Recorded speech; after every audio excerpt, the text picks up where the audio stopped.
Reading through the law to see, I gotta dot the I's, even cross the T's, and you know it, and you know it. Praying to the Lord, have mercy. Show me where you wanna go first, you know. Oh yeah. While I'm teaching to the people that's thirsty, searching for the truth that's hidden, you know. Oh yeah. Speak through the mouth from my lips when I'm. Show me where you wanna go next, you know. Right away. If you lost and you don't know where the truth at, looking all around but you don't know where to go.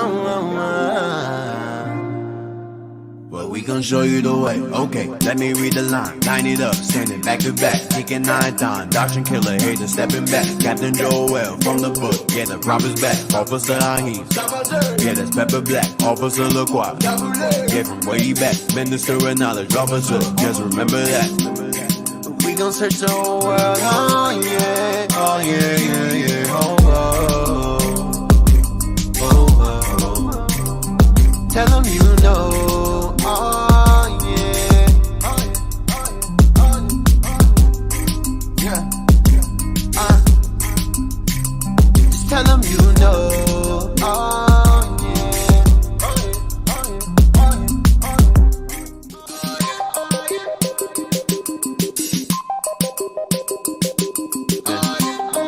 up the book to read, I gotta get them all looking overseas, and you know it, and you know it, yeah. Rounding up the,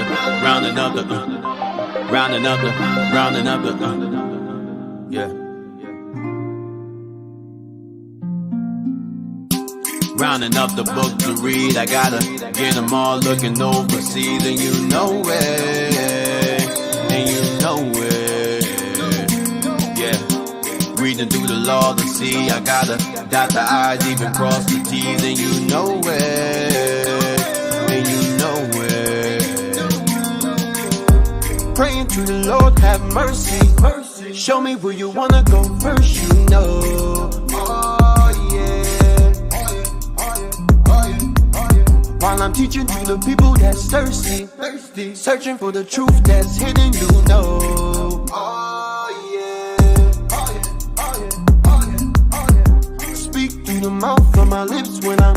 Show me where you wanna go next, you know. Right away. If you lost and you don't know where the truth at, looking all around but you don't know where to go. Well, we gon' show you the way. Okay, let me read the line. Line it up, standing back to back, taking 9 times. Doctrine killer, hater stepping back. Captain Joel from the book, yeah, the prophet's back. Officer Ahim, yeah, that's Pepper Black. Officer LaCroix, yeah, from way back. Minister of knowledge, officer, just remember that. We gon' search the whole world, oh yeah, oh yeah, yeah, yeah, oh, oh, oh, oh. Tell them you know. Oh yeah, yeah, just tell them you know. Oh yeah,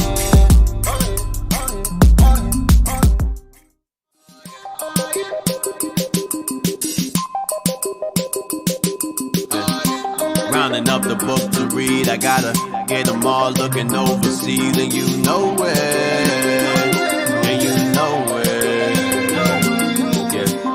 Rounding up the,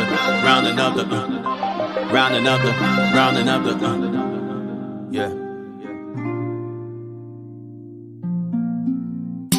Rounding up the book to read, I gotta get them all looking overseas, and you know it, and you know it, yeah. Reading through the law to see, I gotta dot the I's, even cross the T's, and you know it, and you know it. Praying to the Lord, have mercy. Show me where you wanna go first, you know. Oh yeah.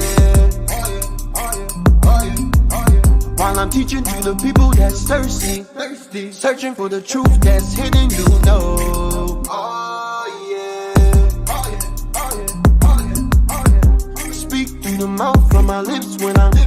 Show me where you wanna go next, you know right away.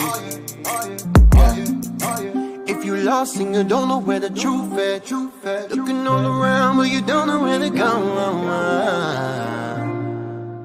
Well, we gon' show you the way. Okay, let me read the line. Line it up, standing back to back, kicking 9 times. Doctrine killer, hater stepping back. Captain Joel from the book, yeah, the prophet's back. Officer Ahis, yeah, that's Pepper Black. Officer LaCroix, yeah, from way back. Minister of knowledge, officer, just remember that.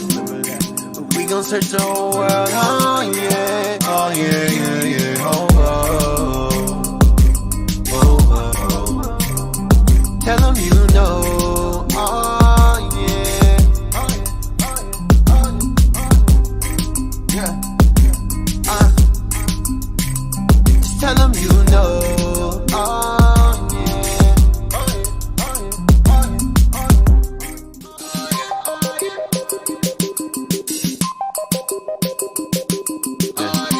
Rounding up the book to read, I gotta get them all looking overseas, and you know it.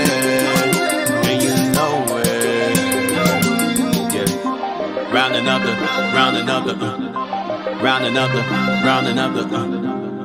yeah. Rounding up the book to read, I gotta get them all looking overseas, and you know it, yeah. Reading through the law to see, I gotta dot the I's, even cross the T's, and you know it, Praying to the Lord, have mercy. Show me where you wanna go first, you know.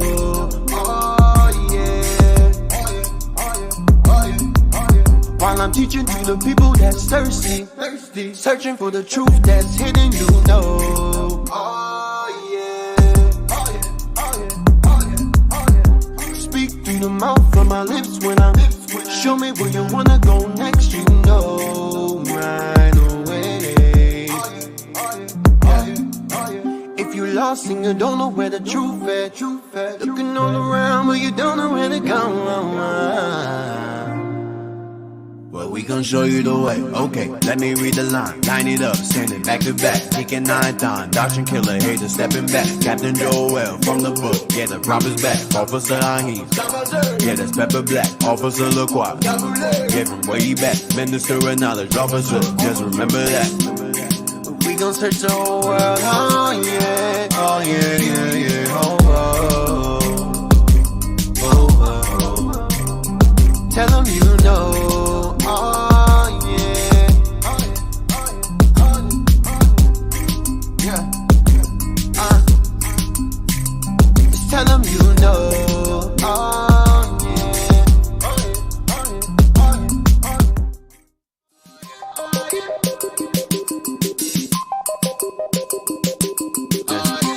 Rounding up the book to read, I gotta get them all looking overseas, and you know it.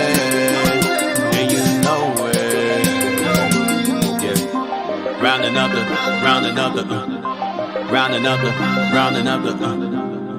yeah.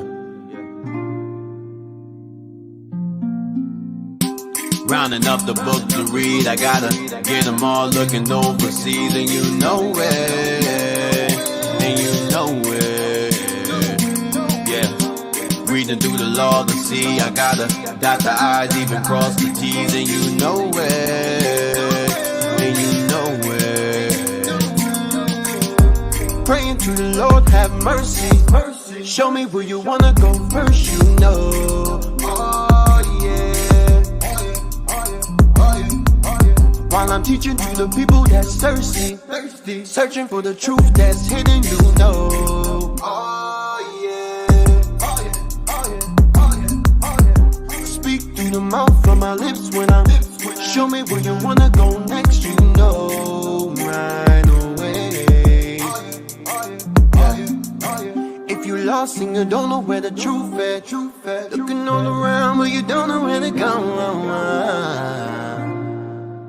Well, But we gon' show you the way. Okay, let me read the line. Line it up, send it back to back. Deacon 9 times, doctrine killer, hater stepping back. Captain Joel from the book, yeah, the prophet's back. Officer Ahim, yeah, that's Pepper Black. Officer LaCroix, yeah, from way back. Minister of knowledge, officer, just remember that. We gon' search the whole world, oh yeah, oh yeah, yeah, yeah, oh, oh, oh, oh. Tell them you know, oh yeah, yeah, just tell them you know, oh yeah. Searching for the road to the way back. We don't know our fathers going way back. Do you know it? Do you know it? Oh yeah, yeah, yeah, yeah, yeah. We the chosen people, you say no way. Enemies are teaching you the wrong way. Do you know it? Do you know it? Oh yeah, yeah, yeah, yeah. Do you know it? History, history, yeah. Do you know it? Do you know it? Oh yeah, yeah, yeah, yeah. Do you know it? History, history, yeah. Do you know it? Do you know it? Oh yeah, yeah, yeah, yeah.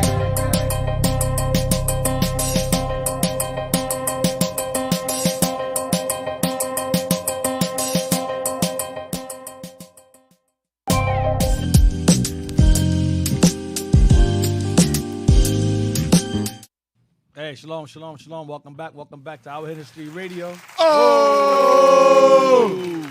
Yo, my man Mexico over here. I'm about to bring the mariachi style, right? My man Alvarez. Yeah, Alvarez. Wow. Mira. Wow. Man.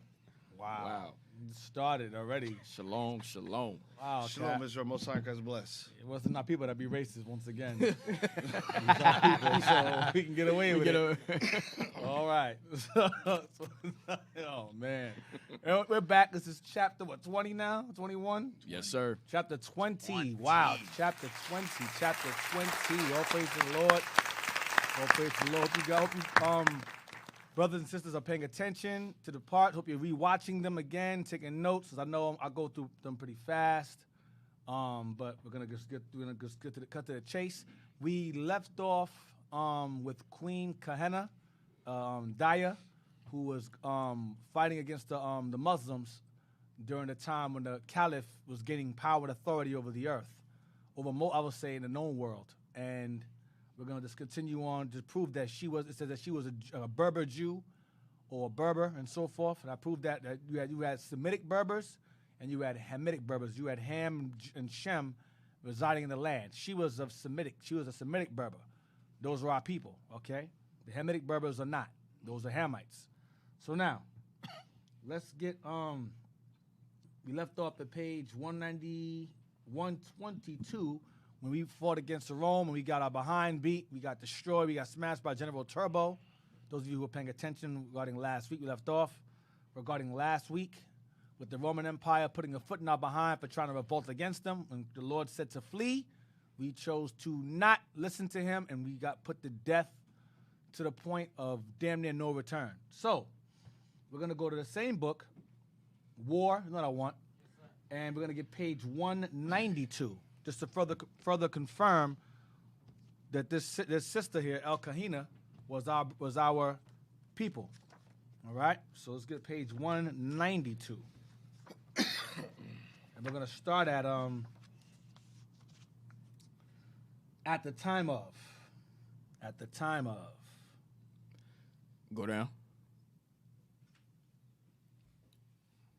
Go down. There it is. All right. At the time of Queen Kahina, 8 Berber tribes professed the Jewish faith. Right, because remember, those were our people. All right, they professed, they were keeping the laws of God. They were keeping the commandments, the laws of Moses. Go ahead.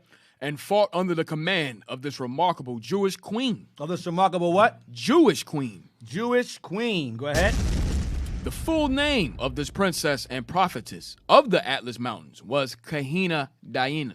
Dayan bint Tabitha. Dahayan bint Tabitha. Kahina Dayan bint Tabitha. Ibn Than. Right, so basically it's Kahena, Dahayan, daughter of Tabitha, son of Than. All right? So that was her whole name. Kahina, which means Kohen is like Levi, Kohen. Kohena, Dahayan, bint, as in daughter of Tabitha, was obviously daughter of Tabitha, a man, Tabitha, son of Than. So Than's her grandfather, Tabitha's her father, and she's the daughter. All right, go ahead. She had the charisma and wisdom to lead both her own people and the fierce Barbary mountaineers and desert brigands. But it was the Arab threat that threw the various tribes of Africa Minor into a cohesive fighting unit. Go on. The vast armies of Arab invaders had rampaged across Persia, Afghanistan, and northern India to the east, and Egypt and Libya to the west. Right, the Arabs are gaining dominion, dominating the known world, like I said before. Go ahead. The march of Islam had barely missed a step when, in 694, the Arab forces drove into Africa Minor. Expecting an easy sweep, the Muslims met fierce resistance in Barbary. Right, Barbary is the Barbary states. That's the Maghreb today, the Maghreb. Go ahead. Commander Uqba, who had once point broken through all the way to the Atlantic Ocean, was killed in a Berber ambush. His armies were pushed back in retreat to Kawan, the new Muslim base in central Tunisia. The arrogant Uqba had tried to intimidate the proud Berbers with force instead of patiently trying to convert them to Islam with face-saving diplomacy. Oh, hold on. The arrogant Uqba. Where's that? Right here. Let me see where you're at. The arrogant Put Uqba. put the cursor there, right there. Yeah, just end that. The arrogant Uqba. Yeah, keep going. The arrogant Uqba had tried to intimidate the proud Berbers with force instead of patiently trying to convert them to Islam with face-saving diplomacy. Right, as a Muslim. Go ahead. Returning the Arab hostility, the Berber tribes rallied around Kahina Dayan and crowned her queen of the Berbers. The pagan tribes of the Aras Mountains joined their Judeo-Berber brethren. Judeo-Berber brethren. Go ahead. When their own king. So the pagan tribes means the Israelites that were not observing Judaism, but they were still Israelites. They were pagan, but they were still family. They joined with her to fight against the Moors. Fight against the Arabs. Go ahead. When their own king. Casilla.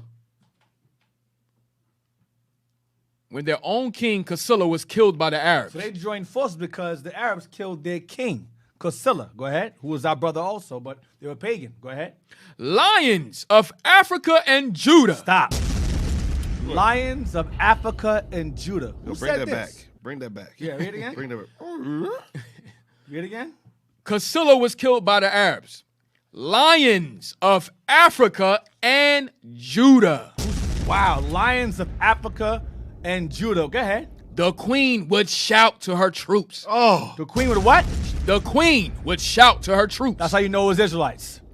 Lions of Africa and Judah. The queen would shout to her troops. You hear that? Lions. Lions of Africa and Judah. So this is not a Hamite saying this. Yo, can we get another Judite on the show? Oh, man. Oh, man. Wow. Yo, somebody's out of place. Oh, man. Last week it was all Levites. Man, so I'm good this week. I think he's talking about you, officer. No. Okay, all right. That's cool, Alvarez. Read it again. Lions of Africa and Judah. Lions of Africa and Judah. Come on. The queen would shout to her troops, show these Arabs that we will never be enslaved by Islam. That's Damn. right. Bring it out. You hear that? Read on. Our beloved Africa will remain free. Let our slogan be the cry of the zealots of old. Then our slogan be what? Let our slogan be the cry of the zealots of old. Right, who fought against the Romans. Go ahead. Freedom or death. That's what she said. Man, That's the sister was what are saying. we talking about, man? So that's the sister of integrity right there. Mm-hmm. I don't know That's about the right. women now. I don't know. Y'all half a target. Shit, I don't know. the women now, they give us up. There that nigga go Nah, right there. He didn't yeah. pay his child support. Yeah, that's right. He's a couple of months behind. You owe me $2. $2 short. Pay me up, Negro, or jail. Right, yeah. Short. Yeah, child support or jail, nigga. That's what they say to us now. Yeah. So, let you know again, she said lions of Africa and Judah. Let you know she was Israel right there. There's no denying that. So that's proof right there. It's all Israel. Berbers were all Israel. The Semitic Berbers were Israelites, all right, of Barbary, of the Maghreb, all right? So now, or Nigritia, same area. Right. So now, let's get Babylon Timbuktu. Page 87. Babylon Timbuktu. Wait. Read the next part. I'm sorry. Read the next part here. Page 193. Read this right here. I forgot. Damn. Read this right here. We're gonna read to the part where it ends at night. Yes, sir. The Aras Mountain Berbers retain legends of her bravery. The Aras Mountain Berbers are the ones whose king Kusila was killed. That's our people. Watch this. She was said to have been born to a poor Jewish family of cave dwellers. She was born to a Jewish family. That's why her name is Kahana. A Jew family. Go ahead. A chieftain of a Judeo-Berber tribe. A chieftain of a Judeo-Berber tribe. Terrorized. Go ahead. Terrorized her Aras Mountain settlement and demanded Kahina as a wife. Go ahead. When she rejected him, he slaughtered people of her village. She then gave herself to him, but, like the biblical heroine, slew him with a nail to the skull on the wedding night. Damn. Wow. See what she did? So this wicked, he was Jake also, wanted her as a wife, and because they refused, he killed her whole damn village. He said, okay, I'll marry you. Then she waited until he was asleep and she nailed him in his head on that wedding night. Hey, Deacon, she had to know the history. Yeah, she had to know. Right, The in order to history. do something like that. That's in Judges. Right. Okay, Jael, right, Jael. All right, so that's all. So you know that she was definitely our sister. All right, a biblical heroine. She falls into that line. And she was a prophetess that could see. The Lord gave her visions. That's why the Arabs called her a witch.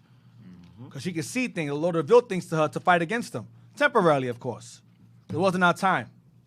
So now, let's get our page 87, Babylon Timbuktu, page 87, page 87. We're going to start at the Arabs, and we're going to end at 711 AD.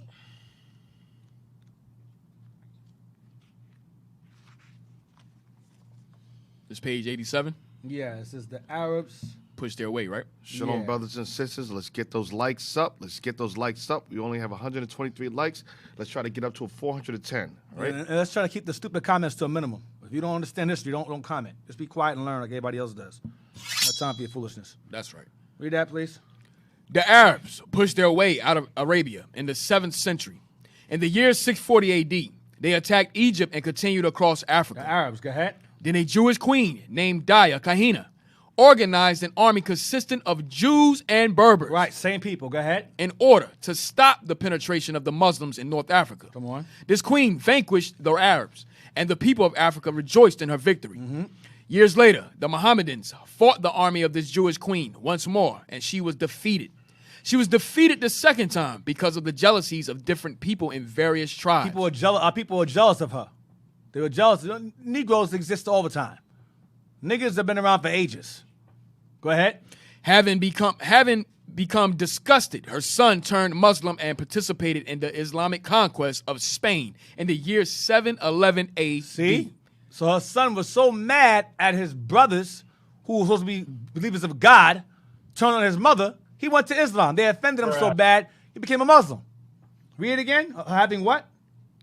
Having become disgusted, her son turned Muslim. Her son turned Muslim. Watch this. And participated in the Islamic conquest of Spain in the year 711 AD. Proving that Israelites joined in the Arab regime to overthrow Spain under the Moors. That's what that proves. All right? Her son joined Islam to overthrow Spain in 711 AD. Now, we're heading into the rise of the Moors now. Because her son joined that conquest. He was a Moor, as was she. Female. Let's get Jeremiah 2:27.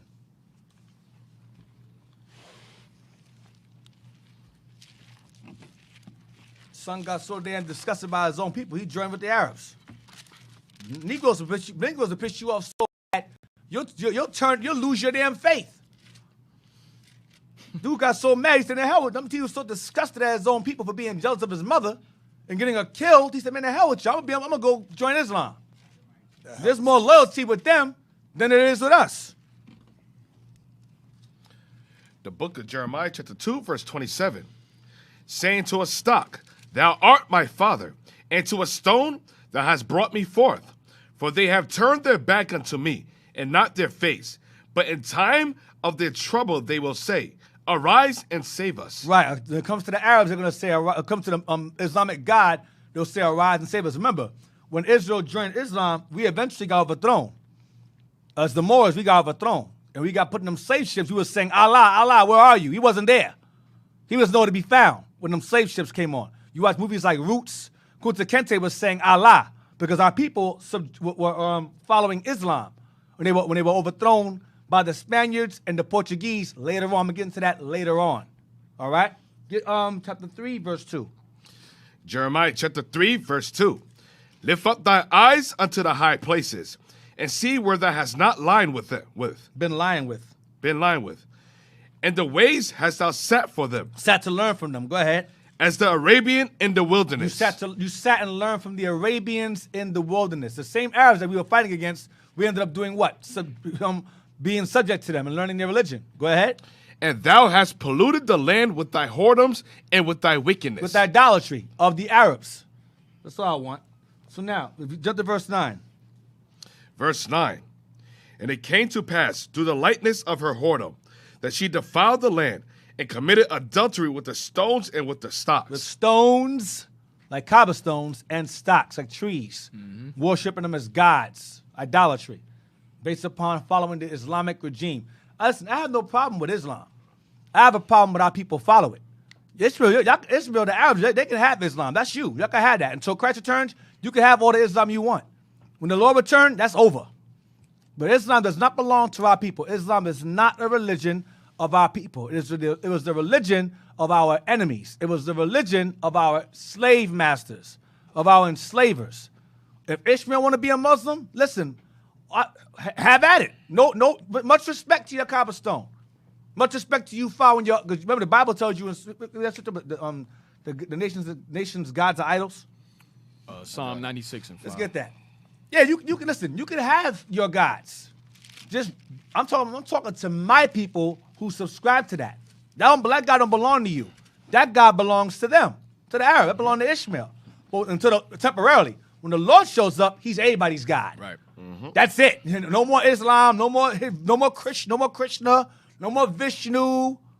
No more of that. The Lord's gonna be the King of Kings and Lord of Lords, God of gods, when He show up here. So you can have your gods for now. But right now, I'm talking to my people who are currently involved in the Islamic religion. I am telling you now, historically, I'm showing you historically and biblically, God said not to observe that. And our forefathers and foremothers fought against Islamic or Arabic invaders. Islam was pushed by the sword. Christianity was pushed by the sword. Both of them joined hand in hand and sold us to slaves. And you still follow these things. I don't understand it. Get what you're at. Get what you got. The book of Psalms chapter 96, verse 5. Uh-huh. For all the gods of the nations are idols. Read verse 4 first. Verse 4. For the Lord is great and greatly to be praised. He is to be feared above all gods. Why? Why is he to be feared above all gods? Next verse. For all the gods of the nations are idols. For means because all the gods of the nations are idols. They made them up. Go ahead, that's it. But the Lord made the heavens. But God made the heavens. Ain't no other God made heavens but Him. He the only God. He the God of Israel. He belonged to us. But eventually, He's going to be everybody's God. One way or the other. Either they're going to accept it or get beaten into accepting it. One or the other. That's all I want. Let's go to Wikipedia. I want Arab Jews. Wikipedia. Arab Jews. And Speaking Deacon, regarding us adhering to the Islamic religion, Yes. And the crazy thing is, when our people read the Bible in a Christian religion, they read it and they read about all these gods in which our people partook in back then. Now understand that the same gods that people worshiped during that time, during the same time period, the same gods that they worship now. Yep. The only difference is like in Deuteronomy 23 verse 7.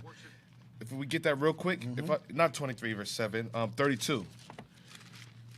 This is 32 verse. Let me see real quick. Verse 17. Deuteronomy 32 verse 17. The book of Deuteronomy, chapter 32, verse 17.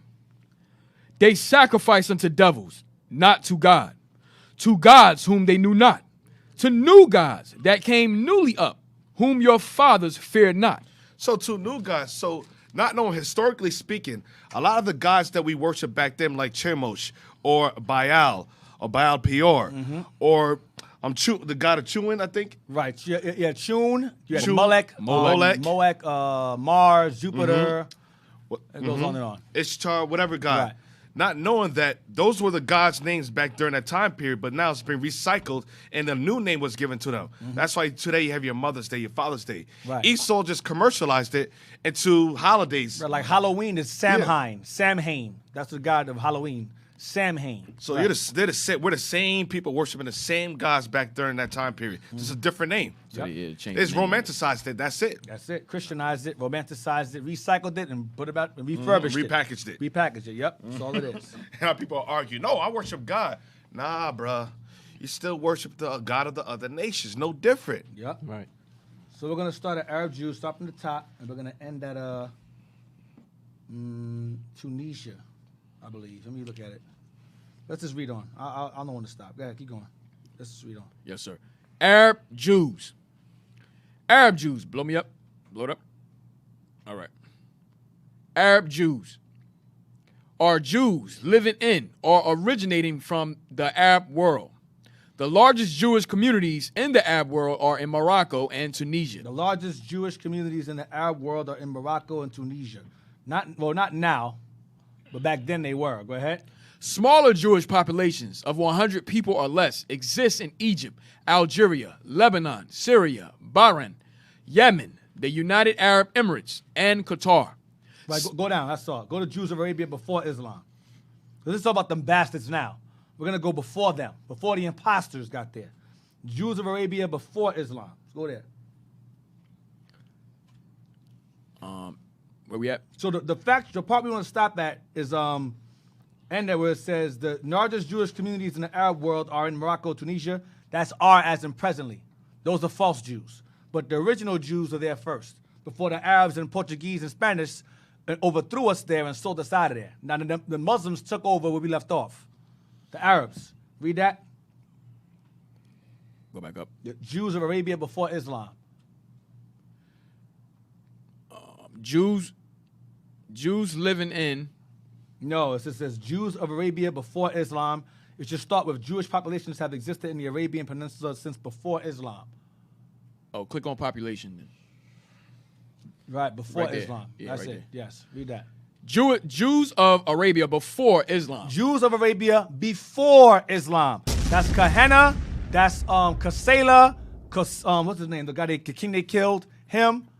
Kahena. That's all Jews that resided in this area before Islam, before the Arabs. Go ahead.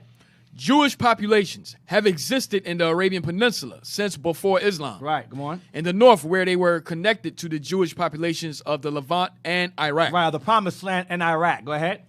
In the Issa, Which is part of the Promised Land also. Iraq's part of the Promised Land. Go ahead. Issa coastal plains, and in the south, in Yemen. In the Yemen. Go ahead. Come on. There were three main Jewish tribes in Medina. Stop. There were three main Jewish tribes in Medina. That place was called, before Medina, it was called Yathrib. You had Judah, Benjamin, and Levi living in that area. Okay? Living in that area. It was called Yathrib. When the Arabs overthrew us in that area, they renamed it Medina. Read again. There were three main Jewish tribes in Medina before the rise of Islam in Arabia. Come on. The Benu Nadir, the Benu Qanuqa, and the Benu Qarazia.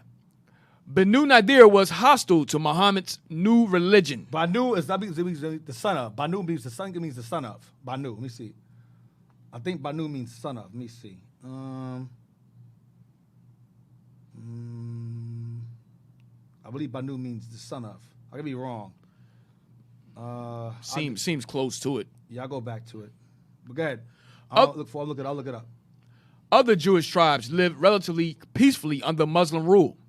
The Banu Nadir, the Banu Qanuqa, and the Banu Qara Yiza lived in northern Arabia. So it's saying, Banu is a Persian name for girls used in Iran, while in Afghanistan it translates to lady, princess, or bride. In India, it roughly translates to sister. In Turkey, it means blah, blah, blah, blah, Banu, hold on. Lady, this is lady. Hold on. Let me see.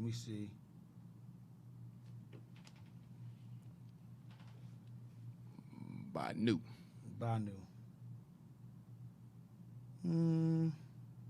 See the son, lady. I don't know. Let's just go back. I don't want to deviate. It means something, but these are 3 Jewish tribes that reside in that area called Banu. Banu Nadir. Go ahead. Other Jewish tribes lived relatively peacefully under Muslim rule. Banu Nadir, the Banu Qanuqa, and the Banu Qara Yiza lived in northern Arabia at the oasis of the Yathribu until the 7th century. Wait. At the oasis where? Oasis of Yathribu. See that? At the oasis of Yathribu. It was called Yathrib before it was named Medina. Go ahead. Until the 7th century, when the men were sentenced to death and women and children enslaved after betraying the pact made with the Muslims. See what they did to us? They enslaved us. Go ahead. Because we went against their pact. We made a pact with them. To allow us to stay in that land, we made a pact with them because they were stronger. But we betrayed that pact. We were not down with Islam. So they did what? They killed the men and did what? And enslaved, when the men were sentenced to death and women and children enslaved after betraying the pact made with the Muslims. Come on. Following the invasion of the Banu Qurayza by Muslim forces under Muhammad. So Muhammad did what? He invaded the Banu Qurayza. So Muhammad was a freaking invader. Not a prophet of God. He was an invader of our people in this area here. And they killed the men and enslaved the women and children. So we have what Banu means. Okay, what's it mean? Is the plural of the word ibn or ben, which means son Sons. of. All right, I thought so. All praise to the Lord. Sons. So son of Nadir. Banu. Plural. So son of Qanuqa, son of Qurayza, and son of Nadir. I know Ban is son or ibn, so I figured that, right. Ban, Ben, Ibn, right. Like we read earlier about Kohena, Ibn, Tabitha, Ibn Than, same thing. Banu. Thank you. So basically, Banu is plural, right? Banu is plural, it says? Yeah, it should be. Yes, sir, yeah. So it's sons of Nadir, sons of Qanuqa, and sons of Qurayza. All right? Sons, plural. All right. They fought against the Arabs and lost. And when they lost, these tribes were invaded. Muhammad, he renamed the Yathribu or Yathrib Medina. All right? Let me see.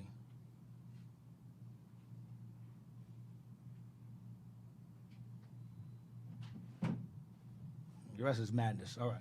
Let's go back. So let's go to Proverbs 3:31. Proverbs 3:31. Our people began to, when the Arabs came in and invaded our lands, took our children, our women as slaves, and placed our women in their harems, and made our children their bodyguards and eunuchs and so forth, and taught us the religion of Islam. But Deacon, prior to the invasion, the Arab invasion and the indoctrination, when we used to converse with Muhammad, we used to openly mock him. Mm-hmm. Like the way Elijah used to mock the prophets of Baal. Yes. We used to mock him and say, yo, don't get that crap away from me. Books on that we have. Yeah, we have books on that. When they used to openly mock the Jews of Medina, used to mock Muhammad. When he's trying to bring that, he said, yo, you're going to take pretty much, I think I posted it in our group. Jess, you know what that is? I have another book on it. Was we mocked him? Let's get that. Yeah, because that's the one. I remember I posted There's a few sources where it says we mocked him entirely. We said there's no prophets that come out of freaking Ishmael. They come out of Jerusalem. Something along those lines. Let me see if I can find it. We mocked him. It should be in a thread. All right, let's Proverbs 3, verse 31. Envy thou not the oppressor, and choose none of his ways. That's the Lord said. Envy not thou the oppressor, and choose none of his ways. That was a mistake that Queen Gehenna's son made. But he was so mad at his people for betraying her, he went and followed behind him. He was offended. Read again. Envy thou not the oppressor, and choose none of his ways. The Lord said, envy thou not the oppressor, and to choose none of his ways. That's what the Lord said, not to choose their ways. One of their ways is Christianity. Another way is Islam. Another way is Buddhism, Catholicism, politics. These are their ways. We're not to choose their ways in any spectrum or any way possible. God gave us our ways. These nations gave us their ways, and we chose that over our God. That's where we're on the bottom now. Get Nehemiah 6:1, just to further prove, envy thou not the oppressor. Nehemiah chapter 6, verse 1. Now it came to pass, when Sanballat and Tobiah and Geshem the Arabian. Geshem what? And Geshem the Arabian. Geshem the Arabian. Geshem the Arabian. Come on. And the rest of our enemies heard that I builded the wall, and that there was no breach left therein, though at the time I had not set up the doors upon the gates. That Sanballat and Geshem The Arabian. Go ahead. sent unto me, saying, Come, let us meet together in some one of the villages in the plain of Ono. But they thought to do mischief. But they were trying to kill. An Arab was trying to set up our prophet Nehemiah, trying to set him up. Go ahead. And I sent messengers. Among other heathens. Go ahead. And I sent messengers unto them, saying, I am doing a great work, so that I cannot come down. Why should the work cease, whilst I leave it, and come down to you? So he's saying, I'm busy. Why I got to stop what I'm doing to come talk to you? Should the work cease for you? Basically what we're saying is, I ain't got time to talk to you. I'm busy. Our forefathers didn't run around and sit down with heathens. They didn't have time for that. So we busy. The Lord's work's being done. I ain't got time to talk to you right now. Because you guys have got some evil going on. You got some plot. You plotting and you scheming. Read on to verse 6. Yet they sent unto me 4 times after this sort. Then they asked for him 4 more times. Bruh. Can we please talk to you, Nehemiah? We just want to have a conversation with you. Go ahead. And I answered them after the same manner. And I said it 4 more times. I'm busy. I ain't got time to talk to you. What we going to talk about? What's there to talk about? You trying to do me mischief. Read on. Then sent Sanballat his servant unto me in like manner, the 5th time with an open letter in his hand. Then he comes to him a 5th time. Now he got a letter in his hand. Saying what? Wherein was written, It is reported among the heathen, and Gashmu saith it, that thou and the Jews think to rebel, for which cause thou buildest the wall, that thou mayest be their king, according to these words. So now they start slandering him now. Oh, it's rumored that you guys are trying to rebel against the king. No, they weren't. They were trying to rebuild what was destroyed. But because he didn't respond to their mischievous invite, they said, oh, you're plotting something. Now they're going to try flipping and say Nehemiah's doing something evil. So the Lord says not to trust your enemy. Don't envy your oppressor and don't choose their ways. But I'm showing you an Arab right here was involved. Let's get some more. Give me, where's it at? 1 second. Give me Psalms, chapter 4, verse 7. Nehemiah chapter 4, verse 7. Let's get some more. But it came to pass that when Sanballat and Tobiah and Arabians. And the what? And the Arabians. Now, it's more than one. It wasn't, remember, we read earlier, it was Geshem, the Arabian, one, singular. Now it says the Arabians, plural. The Arabians. Go ahead.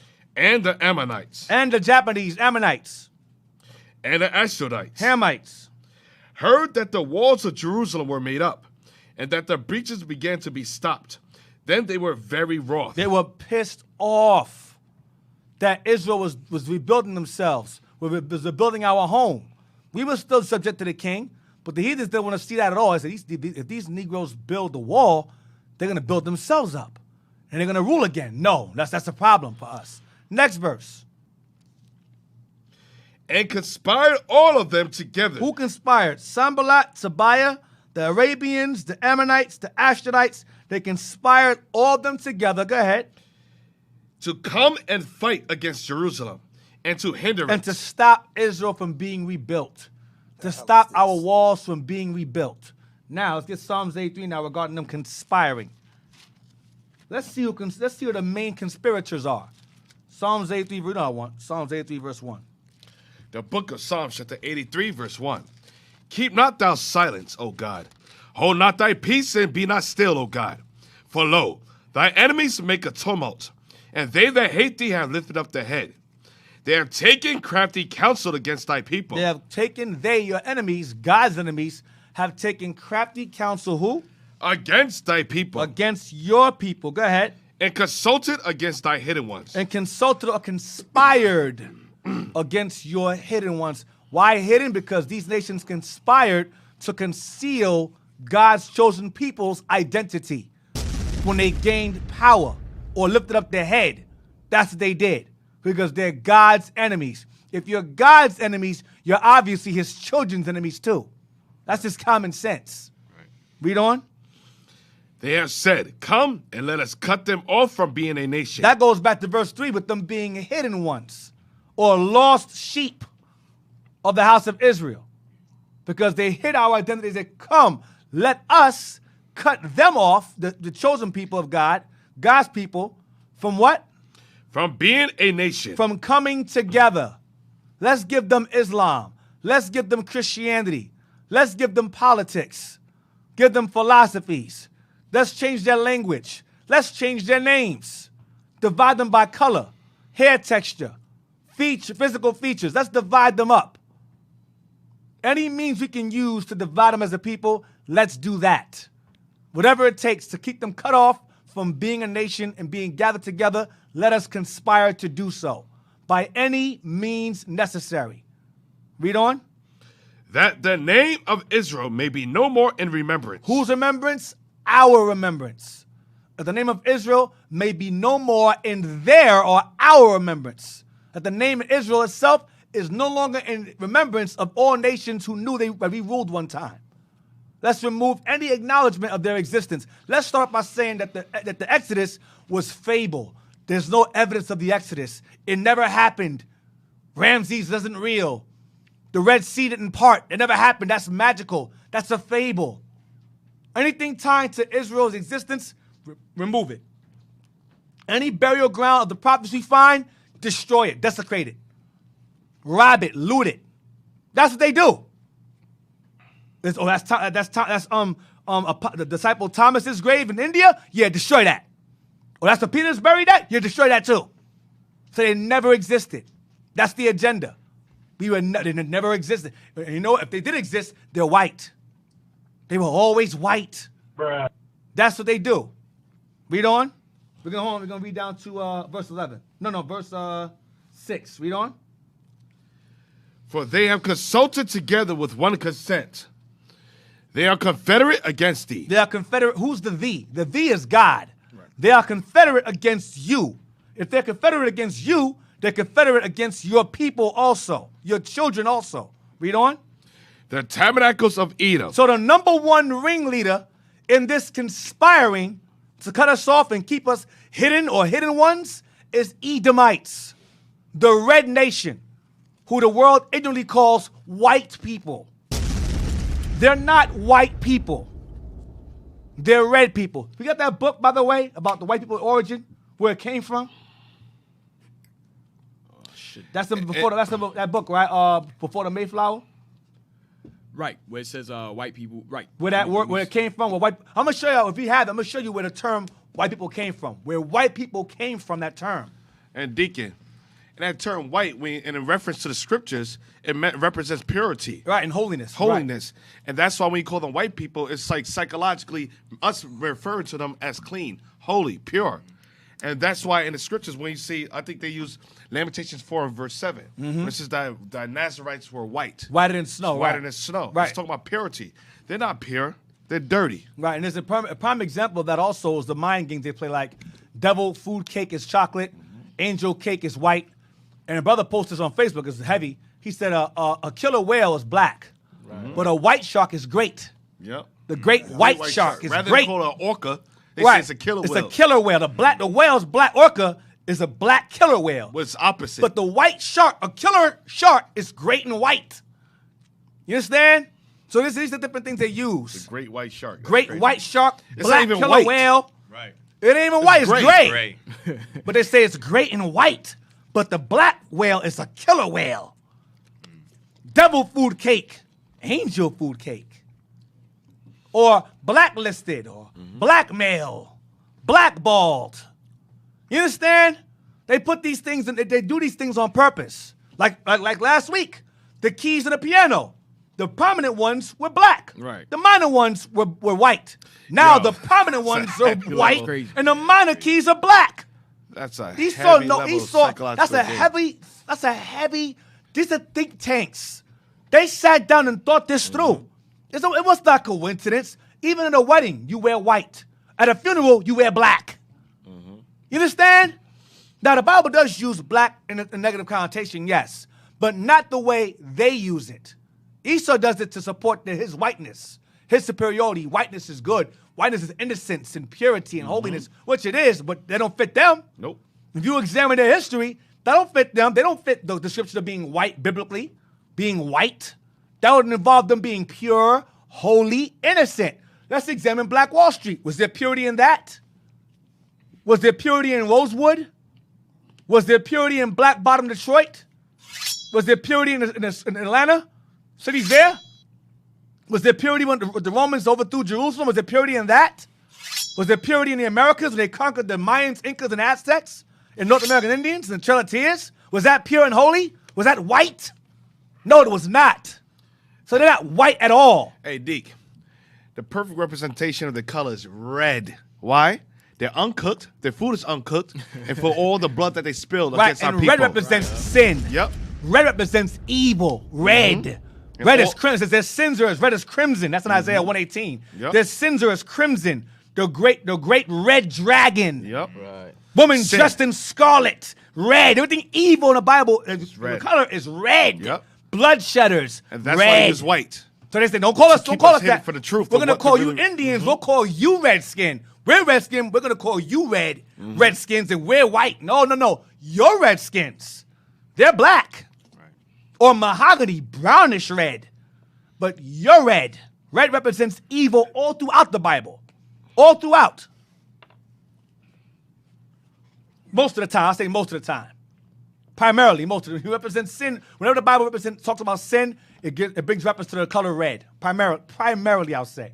Now- Someone try to fact check me. No, Deacon, see? So I'll say primarily. I'll keep it open-ended for you simpletons who want to criticize everything I say. Now, also, this is not anything against for brothers or sisters that are lighter skin tone. Right, right. You know, that has red flowing through your skin. That doesn't mean that you're Edomite. Right. And that color red represents you and who you are as a person. No, that's just because of dilution and Right, rape. assimilation and intermingling, right. Intermingling is the reason why you have that red skin tone. But you got people You're walking still around with Israelite. that same features, right? You have people walking around with them same red features. That doesn't mean anything. However, the actual nation itself, Edom, that's their attribute. That's their main attribute. And Esau mingled himself among many people, and so many nations that he's mingled himself among share those features. All right. Now I'm not talking about our people. I'm not referring to our people that look like them. I'm referring to them. That's what I'm talking about. You got it? No, sir. You don't have it. You don't have it. We can move on. I can look for it. You know what I'm talking about? It's before the Mayflower, right? It's before the By Mayflower. Lerone Are Bennett you talking Jr. about that? Yes, sir. I don't have that one. I wish I had bought that book. Let's read on. Let's go to who's gonna look for it? I need somebody to read for me. Who's gonna look for it? I need somebody to read for me. I got it. I'll read. All right, so give me Psalms 8:3 again. We ain't finished. Psalms 8:3. I got so mad when I heard Edom. I got upset. I saw red. Blacked out. I saw red. All right. Read again. Book of Psalms. The Tabernacles. There. Stop from verse 6. The Tabernacles. We're gonna stop at 6. The book of Psalms, chapter 83, verse 6. The tabernacles of Edom. The tabernacle means the gathering places of Edom. So Edom is number 1 on God's hit list. Edom is number 1. And the Ishmaelites. And the Ishmaelites goes back to the Arabians. They're number 2 because these two primarily conspired to make certain that Israel became the hidden ones. And we read about back in verses 3 and 4. These two are on God's hit list. Christianity, Christians, Edomites, and Islamic Arabs, Ishmaelites. These two. I'm going to get to that later on in the series, how these two conspired to overthrow us. Read on. Of Moab. Chinese, and go ahead. And the Hagarenes. And Hagarenes, which would be Arabs today, but Africans initially. Initially Africans, Arabs today. Go ahead. Gabal. Arabs call themselves Hagarenes today, but the initial Hagarenes were Africans. Go ahead. Gabal. No, all I want is verse 6. That's all I want. Yes, sir, that's it. That's all I want. So now, let's get... go back to the war again. We're going to go to page 193. Go back to war again. This is not hate. I'm not saying I hate them because of how they look. I'm not speaking about racism. I'm speaking about historical anthropology. Okay? Historical anthropology, the biblical knowledge of people and nations. That's what I'm talking about. I'm talking about me personally hating people. I have no personal hatred towards any race of people based upon how they speak or how they look. Look beyond that, because some of you dumb-ass Stockholm Syndrome niggas on it right now, hatred is racism. I'm not talking about that. I'm talking about the nation itself and what they've done and what they continue to do behind closed doors. And right now in America, if you don't believe racism exists, you need to just die. I'm telling you straight up. You are a waste of life and time. You should end up in somebody's throat, not in somebody's womb. 193? Damn, Deacon, that was graphic. D, where you want me to start at? I'm tired of Stockholm niggas. Oh, you hate this racism. When you make sense, it just sounds like racism. Idiots. 193, I want to start it. Deacon. Yeah, that was brutal. That was real brutal. I know. I meant it. I meant it from the inside. I gotta go home and purify my ears with peroxide. It's all right. I meant it. We're gonna start at Queen and end at Invaders. In page 193. Queen Kahina's skills would be tested in the second Arab assault on the region. The new Arab commander, Hassan, had come west with 40,000 horsemen. So you have an Arab invader named Hassan. This is her last rival here. Like you had Hannibal and you had Scipio. This was her Scipio. All right? Hassan, go ahead. Having taken Carthage from the Byzantine Greeks. So he took Carthage. So the Arabs won Carthage from the Byzantines. Go ahead. Kahina advanced behind Hassan's army and took the city of Bagia from its Byzantine garrison. She roused the local Christian population to join her pagans and Judeo-Berbers in resisting the Islamic invaders. Right, so she roused up people from different ideologies to fight against this main Arab invasion. All right, invaded. Now go to page 1. Matter of fact, let's just read down to, start from As Dawn Broke. Yeah, let's read down to, I'll go back, let me see if I go back there. Will I go back there again?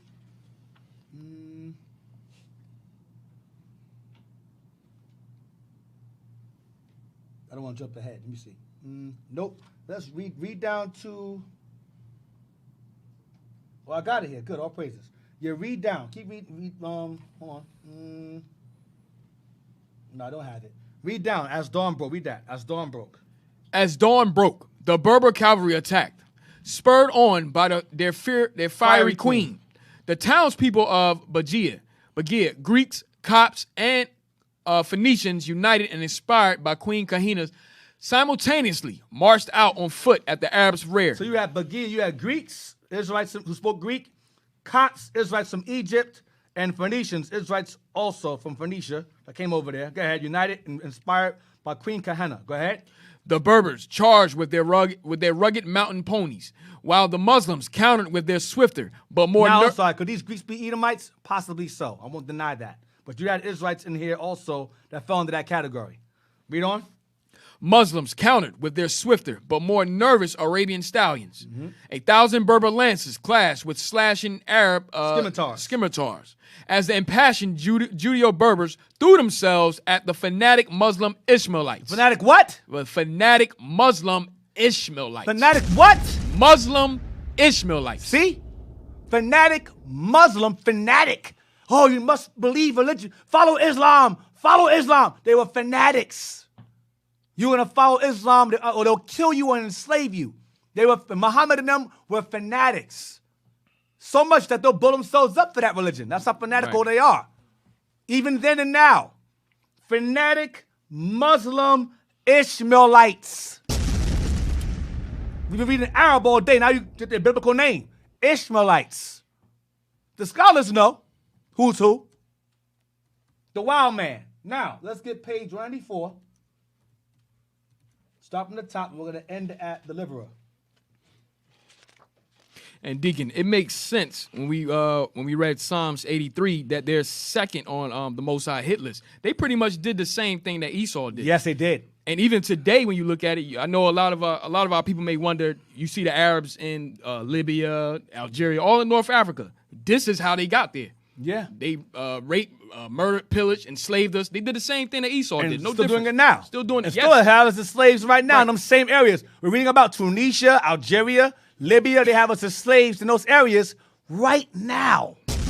Selling us. Selling us among themselves secretly. Secretly. And the government knows. Esau knows. He don't care.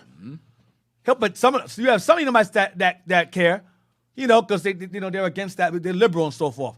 But they're doing it now. In Mauritania, they have us as slaves right now. They have us sharecropping right now. I'm going to prove it later on in the series. We're sharecropping over there right now in Mauritania. Right now, under Arabs. Okay? We're going to stop what I said we're going to stop at deliverer in page 94. Read from the top. The triumphant Kahina proceeded to liberate Carthage. Proceeded to liberate what? Carthage. She fought because that's our land. Go ahead. The local Christians and Jews who were from Phoenician rather than Berber stock. Stop. Jeez, man. The local Christians and Jews who were from the Phoenician rather than Berber stock. I mean, these are Jews that came from Phoenicia. Damn, that's bad. And dwelt in Barbary. So the Phoenicians are Jews. Bring it out. That's what it's saying. These Jews, particularly Christians and Jews, they came from Phoenicia and ended up living in Barbary. They were not they weren't born in the land. They were all Jews, but this group came from Phoenicia, proving that the Phoenicians were Israelites, like Hannibal was. They were Phoenicians. Read on. Hailed the queen as their deliverer. They hailed her as their deliverer. She was their Esther. She was their Judith to them in that time against the Arabs, because the Lord was working with her at this time. Watch this. Read the next one. Read the next one. The Jews of Carthage. See? The Jews of Carthage. Go ahead. Had suffered under heavy Roman taxation and restrictions and were facing no less harsh a rule under the Muslims. See? So the same thing Edom was doing to us as the Romans, Ishmael was doing the same thing to us in the same landmass. They're two sides of the same coin, though. That's why that's why on God's hit list, number one is Edom, number two is Ishmael. Right. Because they complement each other. And as a matter of fact, when you read Esau's history, he married one of them. He married an Ishmaelite woman. He married one of Ishmael's daughters. So there was always some type of confederacy. There was always a confederacy with those two. Always. Always. Nothing new. He married two Hamite women first.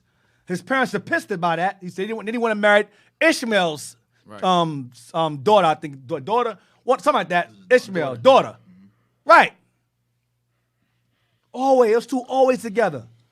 Y'all gonna get it together too. Right. Hey, Deacon, they got a lot of history on that, mixing with each other. That's why a lot of Italians, Spanish, and a lot of people around that area, they're not specifically like red. They got some type of color because they ended up mixing with each other. Like Turks. Right. The Turks is the prime example of Edom and Ishmael mixed together. Turks. They have tan skin with white faces. Right. That's Edom and Ishmael mixed together. All right? Rather than blonde hair and blue eyes, they'll have the thick black hair and brown eyes, but they have them big Edomite, flat, thin lips, nose. It's Esau mingled together. Those are the ones that live in Egypt today that have us as slaves. Those are the ones that live in Libya today. Turks over there. That's a movie called with he played a stunt double of Saddam Hussein's son. Devil's Double. What's it called? Oh, the Devil's Double, something like that. The Devil's Double, right? I think, yeah, I know what you're talking Some about. movie that's called a movie where the guy plays Saddam Hussein's I think his son or something like that. He just pooty tanged Deacon. Huh? He just pooty tanged you. He said the devil's double, something like that. Nah, it's called Devil's Double. Dig, I don't even know what it's called, Dig. I'll find out. He said the same thing. Yeah. So yeah, the devil's double. Yeah, the Devil's Double. I believe it's the Devil's Double. I believe He got it, D. He got it, D. He's right. He's right. Devil's Double. Yeah, Look it up. Devil's Right. Double. All praises. See, survey says that was right. All right, Alvarez. Devil's Double. All right, so let's go back. Let's go down to that's crazy, man. What on page 195? 195. We're gonna start at but the Muslim and end at Spain. No, end at ambushes. But the Muslims would have it, and largely due to the peculiar Jewish weakness of compassion for the enemy. Read it again. But the Muslims would have it, and largely due to the peculiar Jewish weakness of compassion for the enemy. Peculiar Jewish weakness of compassion for the enemy. That's this black day. people. That's black you people. Negroes, man. To this day. That's you. Oh, but what about the Arabs? But what about the white people? That's you. That's why we can't get anywhere in life. What about white Jesus? What about his babies? That's you. Okay. That's you. That's y'all. Hey, man. That is hilarious. That's y'all. That's y'all right there. That's y'all. That's just it's a peculiar weakness, and it's the Jewish weakness. Other nations have sense to know that's the enemy. Destroy them. But Negro, Israelites, Black Hispanics, we have a peculiar weakness. Read it again. But the Muslims would have it, and largely due to the peculiar. The Muslims have what? They would gain dominance over our land because of what? Due to the peculiar Jewish weakness of compassion for the enemy. Right. Peculiar compassion for the enemy. Read on. Just as King Saul lost his kingdom upon sparing the Amalekite king. Right. Ahab. What's his name? Agag. Agag. That peculiar weakness of compassion for enemies is common with Israel. Always common. The Lord said, never trust your enemy. Israel's like, nah, I don't believe that. What do you mean he can't come in the kingdom? What do you mean? What do you mean? But John 3:16. What about verse 14? No, brother. Verse 16. Verse 14 doesn't exist. Just 16. That's how y'all sound to me. That's how y'all sound to us. Like a point, like Dexter's Laboratory, man. Like a bunch of nerds and stupid asses. Whenever we talk about the Most High, the God of Israel only, y'all get confused. Oh, no, but what about the raindrops? Don't they get salvation too? And they want us to It's retarded, man. And Deacon, and these are the people that want us to speak to them soft-spoken, Yes, gentle, do not. and kind, We're not and doing so-called meekness. No. Listen, we're not talking to you softly. When you come with that type of nigga mentality, always compassionate, want to save your enemy, try to find and incorporate scriptures that has nothing to do with the Bible. We're gonna speak to you roughly, severely, and we're gonna compel you to come in. We might bully you a little bit, and we ain't gonna stop. Right, give me Wisdom of Solomon 14, please. That's what the Bible says, right That's there. what the Bible says. Christ is to compel. So listen, I'm listening to Christ. And compel so does all not you man mean be to, yeah. right. Compel does not mean to talk to you and negotiate. It means to force, to coerce, by force. All you mammy-pambies all weak, effeminate, mama boy, y'all don't make me sad. Listen, don't expect a sorry for me. I want to blast you even more. Right. That goes for you brothers in here too. Yeah, sorry, Deacon. I have to just lay that out on the table while I'm at it. Yeah, thank you. Give me Wisdom of Solomon 14. That's a 14. weak, effeminized Christian mindset that was inserted into the minds of our people. That's why our people are so docile. Right. Is it Wisdom of Solomon 14? Oh, you talking to me? Yes. Oh, okay, You sorry. went to that place too. Yeah. I think it was Wisdom of Solomon. You kept on asking I for said like 5 scripture. times. Like, hey, Sorry. it's okay. Wisdom of Solomon, right? Is it 14? Wait, what are you looking for, Deacon? I missed what you asked. The acceptance of the enemy's destruction. Yes. It's Yes, no, 13, 18. 18, Deacon. 18 and 7. 18:7. Thank you. Sorry, Deacon. I'm sorry. It's okay. 18:7-8. But I meant what I said, though. No, I meant what I said. Yeah. That goes for brothers, too, in the truth. Yeah.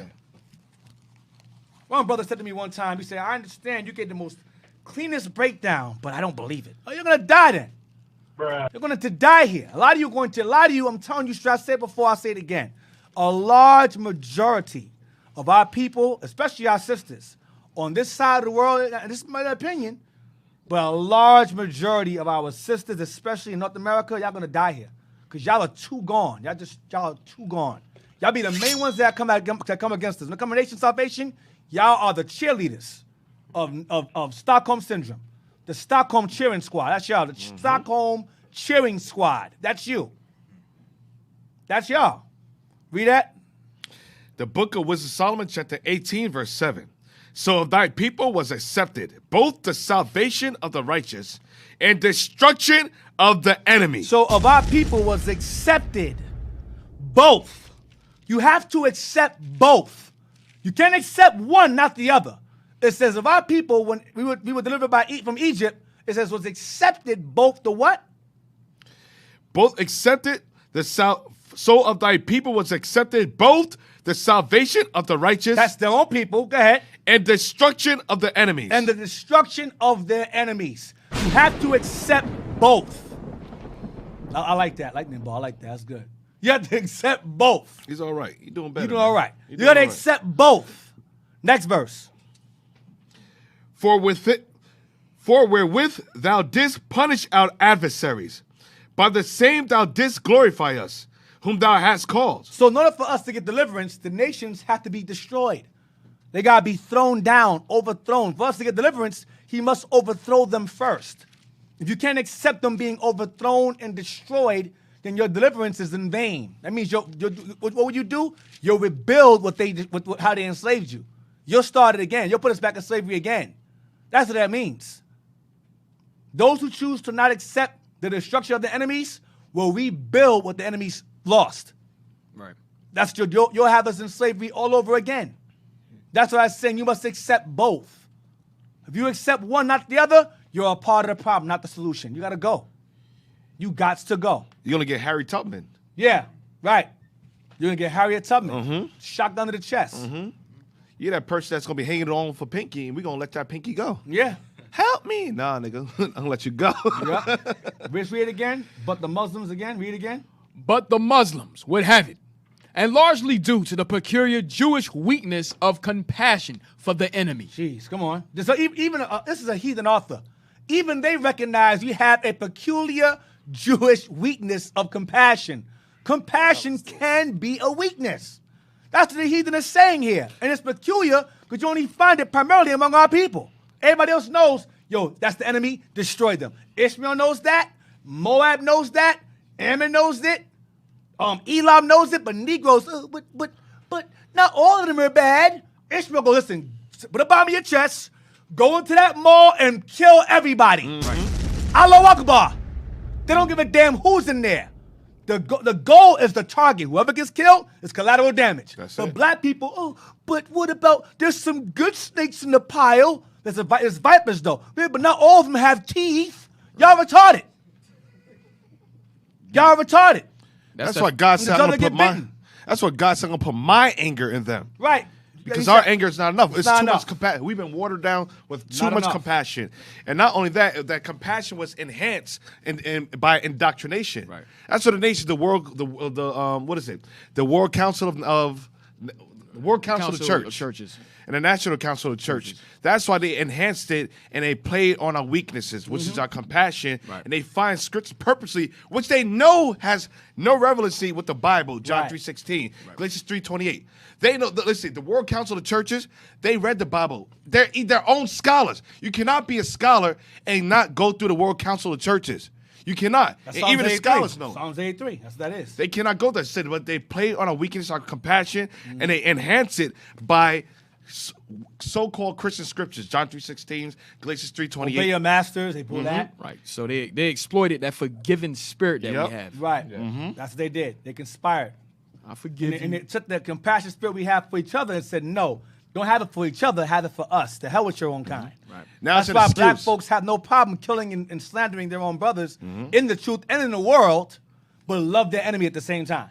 And And Deacon, join with them at the same time. And Deacon, now the other nation, now our people find an excuse. They have an excuse to be compassionate. You see, we have to be compassionate now because God says we have to be. Right. Read on. King Saul, just as King Saul.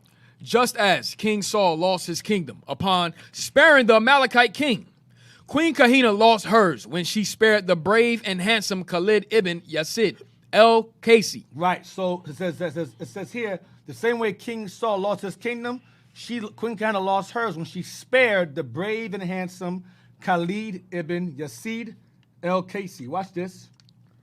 A strikingly aristocratic youth among the captives in a Berber victory at Wel Nini. So she was killing Ishmael.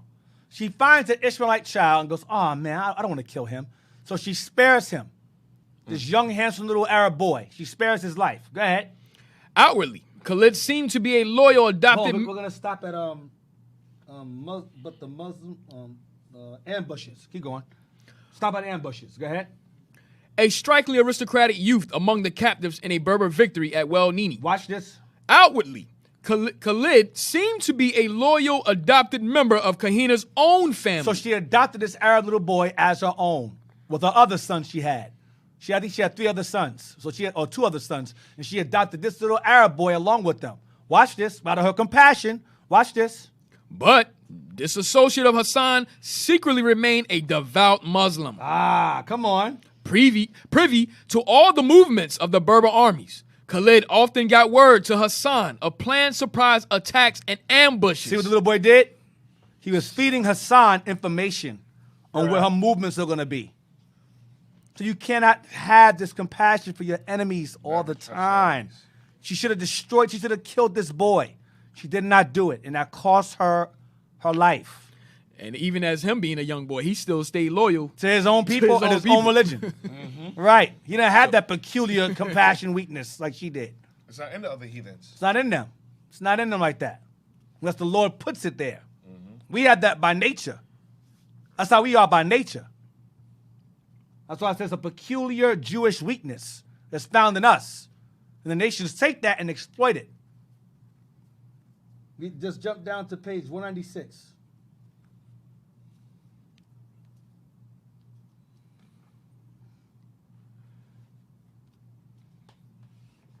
No, read next part. The Arab spy. Go back to 195 again. Yeah, go back. The Arab spy. Read that. Let you know he was an Arab. The little boy is an Arab. Ishmaelite. That's good. The Arab spy thus turned potential Berber victories into disasters. She couldn't figure out why. They kept losing. Remember, she was a prophetess. Like, okay, I had a vision. We should do this. But it turned to a disaster because he was ratting. He was feeding intel. He was the hole. He was the mole in there. All right? Damn. 196. With the fail and that Spain. With the fall and that Spain. With the fall of the Judeo-Berber leader, both the descendants of the fighting Jews of Cyrene, Libya, and the pagan Berbers of North Africa lost their chance to be free of Arab domination. we lost. And she fell, and when she got killed, but under Hassan, we fell under Arab or Ishmaelite domination of Islam. Go ahead. In the endgame, after the queen was lost, some 50,000 Jews and Berbers were massacred for refusing to embrace Islam. So I'm sorry. Before this happened, and I missed it. Before this took place, not only was the little boy that she adopted feeding intel to Hassan, where the last battle, and she called for reinforcements to help her, the jealous other Jakes didn't help, and that's why her son got disgusted and became a Muslim, because they were jealous of her, of all her victories. So she could have overcame this little rat here, the little boy, but the jealousy of her other tribesmen didn't help her. So she was overthrown and killed by Hassan's army and them. And her son was so disgusted by the freaking jealousy of niggas, he became a Muslim. And eventually helped join the fight to overthrow Spain and the Moors coming into power in 711 AD. Where we at with the fall? The majority of the Judeo-Berbers did convert including 2 of the queen's sons. See, 2 of them converted. 2 of her sons converted. Go ahead. They were soon to lead a contingent of 12,000 warriors who took part in the conquest of Spain. Boom. See that? And this begins the rise of the Moors over Spain. These 2 sons of hers, Israelites, converted to Islam and joined in the army, the 12,000 warriors, damn, to take part in the conquest of Spain. All right, so now let's get history. I want page 250. No, give me Acts 2 verse 1.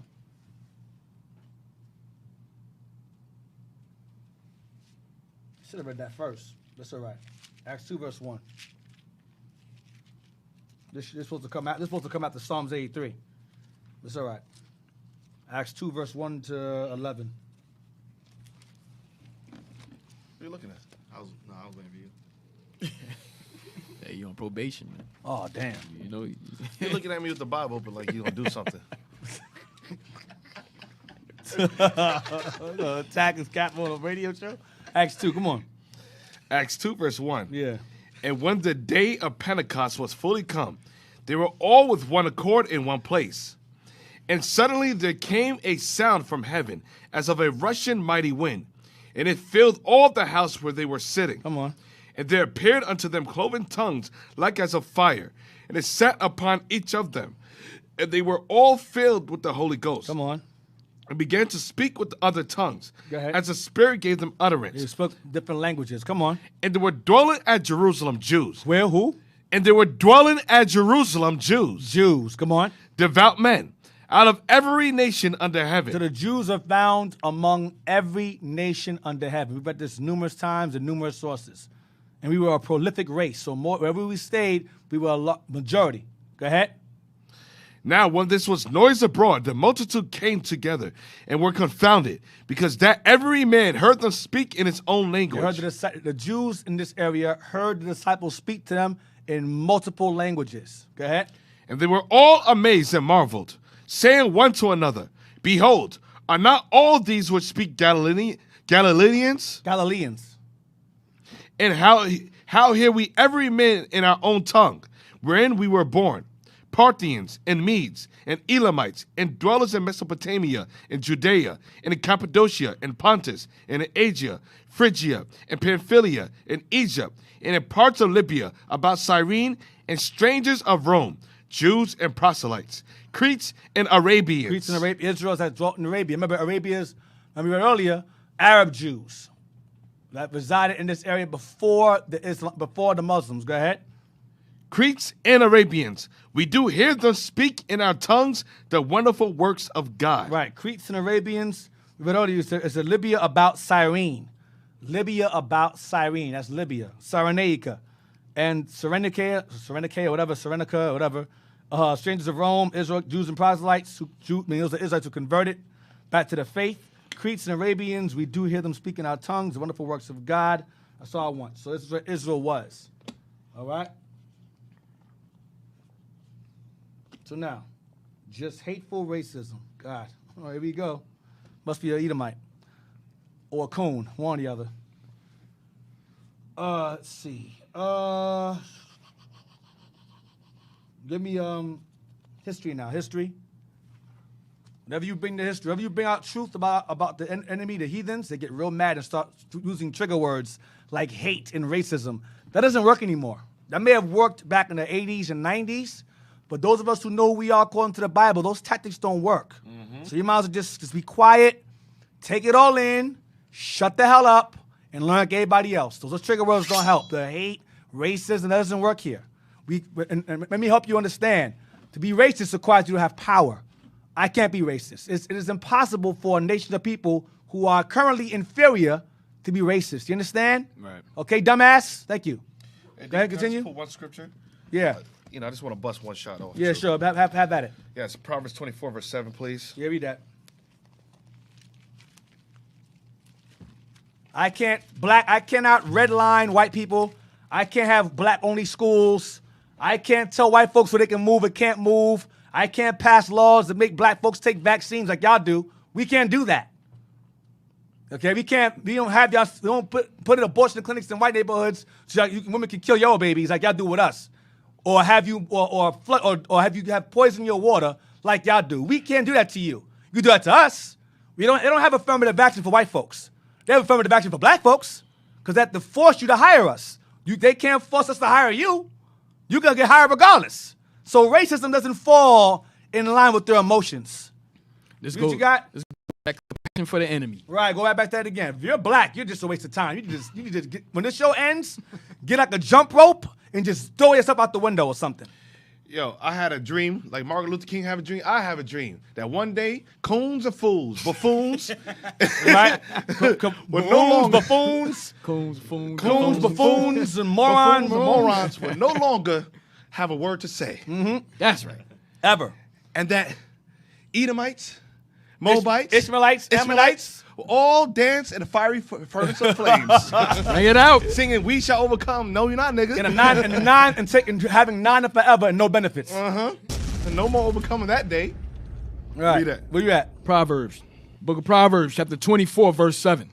Wisdom is too high for a fool. Listen, this wisdom that's coming out is too high for you guys. That's why the only thing you could say against us is, "Oh, you're racist. You have hate." We're bringing out white historical facts. This is from your white scholars. So when you argue and say that we're racist just based upon historical facts and referencing with the Bible, listen, this wisdom is too high for a fool. You're a fool. That's why you have nothing educational or intellectual to combat the information we're bringing out.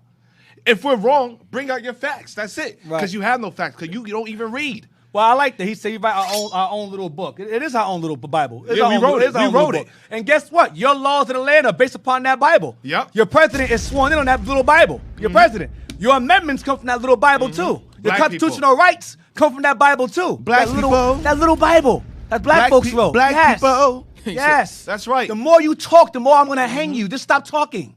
Let's continue. Where we at now? He said, dude, I'm black. That's even worse. Oh, you're black. That's Oh, even worse. damn. Jesus That's even Christ. worse, bro. God, You're even just worse. go bleach yourself You're today. even worse. Go jump in a tub of bleach. Jeez, you're black.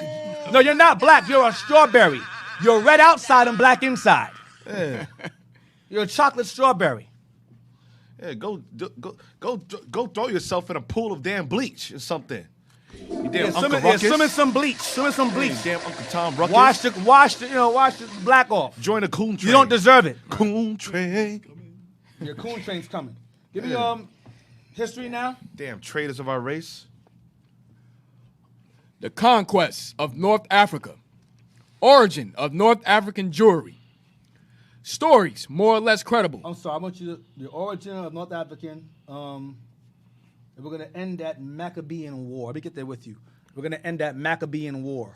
Trigger words. That don't work up here. Y'all gotta try. Y'all gotta find different methods of I don't know, of talking to us. That's not working no more. You dumb, uneducated Negroes. Read a book, dummy. Watch them part one again. Stop watching cartoons all watch day. part one, and then come back. Okay? Okay, being compassionate now? Yeah, let's be, All right. let's be compassionate. Yeah, all right, cool. All right, we're going to switch it up. Yeah, we're gonna be compassionate. Make sure Tone it down make just sure a little bit. Make Turn it sure down you just a little study. Go to www.israelunite.org. Yeah. Open up your Bible, paper, and pencil. Then, we'll be a little bit compassionate Right. for now. where But we you at? say something stupid again, we're going to blast your dumb behind. Right. Go to origin. Stop that end that Maccabean War. But we hope you repent, though. or not. One or the other. If you can't repent, then the missile's for you. That's it, Right. man. We don't got time for you coons. What you got? End the Maccabean War. The Dave, the Geechee. Oh, you talking to me? Sorry. Yeah. What do you want? End the Maccabean War. Oh, I thought you want the Bible. No, I want this history book. The history. The conquest of North Africa. Origin of North African jewelry. Stories, more or less credible, agree that the Jewish settlement in North Africa was of very ancient date. Right. The Jewish settlement in North Africa was a very ancient date, going back to the time of David and Solomon. That far back. Go ahead. It may indeed be true that individual Israelites came there as early as the days of King Solomon. See? There you go. I don't make things up. That's in the Bible. That's in history. We resided in the Berber Jews that resided there were there since the time of King Solomon and David. They resided there. Further into the interiors of Africa. They moved further west from Northeast Africa, Israel, that's Israel is, and they migrated, some migrated further west. Go ahead. Or northwest. Go ahead. In whose time cities established by Tyrian and Sidonian colonists were active commercially. Right, so during the time, so we moved into those areas during the time when the Canaanites had colonies in that area there. Okay, and they were dealing in trade. We read this chapters ago. And then eventually when the Tyrian and Sidonian colonists were overthrown by Alexander the Great, we took over where they left off as the new commercial traders. Okay, read on. Jews are known to have And lived. they refer to us, the Greeks refer to us, and who joined in this trade commercial as Phoenicians. Okay, go ahead. Jews are known to have lived in Cyrenaica. We read that earlier in Acts 2. Libya, it says Libya about Cyrene. Jews resided here. That's in Acts 2. That's why I read that before this. Come on. Tripoli. Soon after the reign. Tripoli is right next to Carthage, right there. Right next door. Go ahead.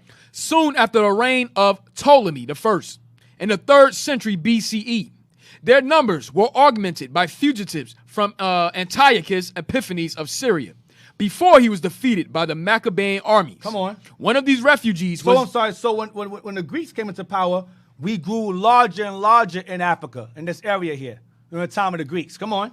One of these refugees was Jason of Cyrene. One of these refugees that fled to Africa was what? Was Jason of Cyrene. Jason of Cyrene or Jason of Libya. Keep that name in mind. Jason of Cyrene. Come on.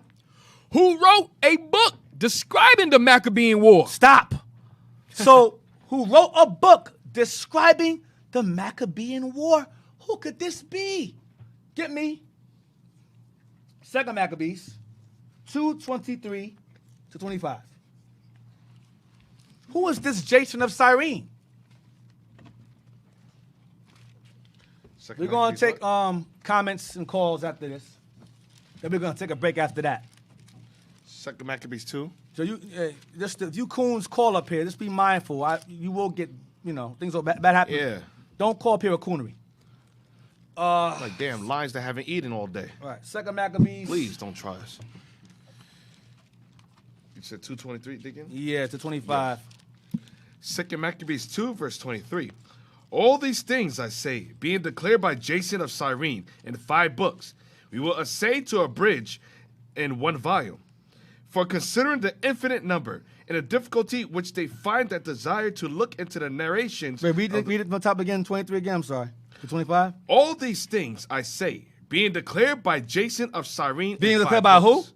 By Jason of Cyrene in 5 books. See, so Jason, all these things declared are written by Jason of Cyrene in these 5 books. Come on.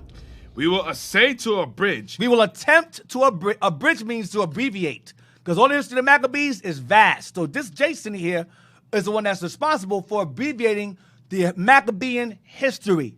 Mattathias and his sons, the wars, he's the author of this book here. Damn, so it's more. It's more, but he just left it out. It's an abridgment.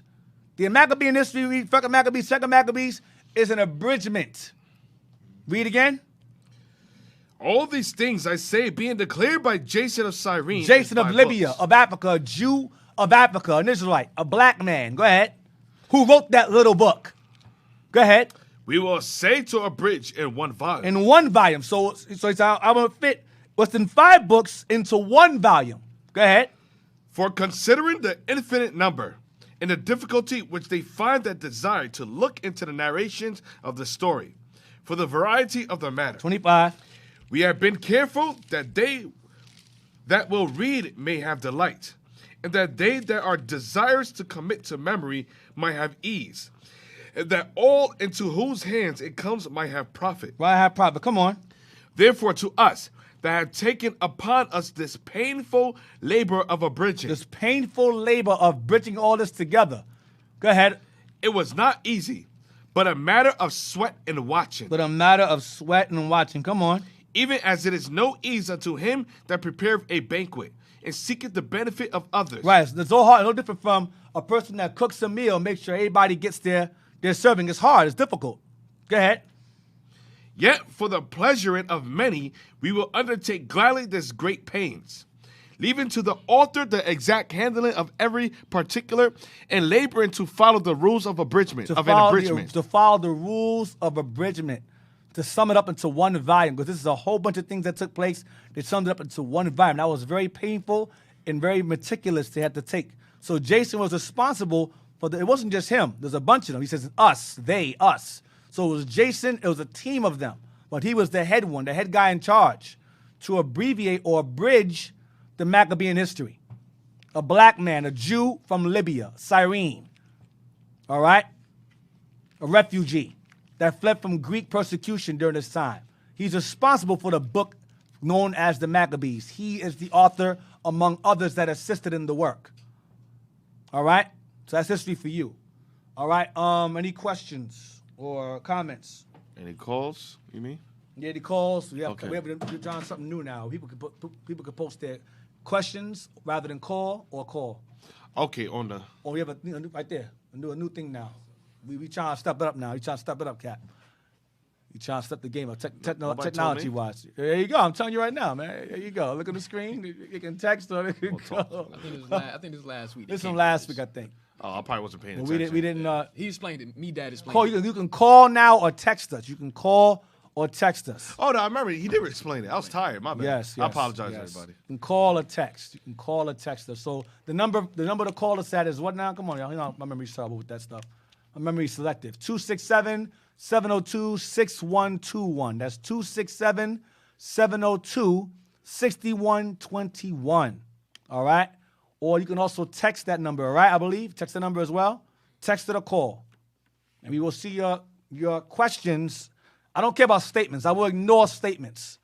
We want questions pertaining to the class. Not John 3:16. If you come with some John 3:16 or Galatians 3:28, I'm gonna pretend you don't exist because you shouldn't. Got a call? We got a call coming in. Let's get it.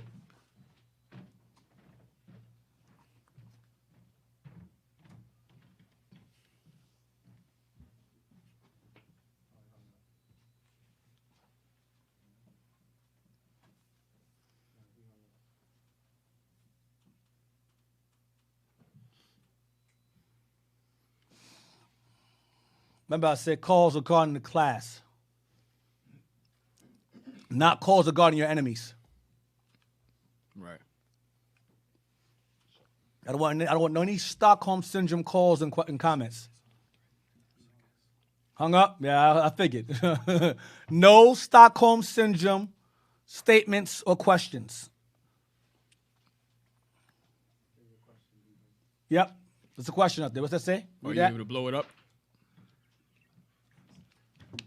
It's all right. That's good.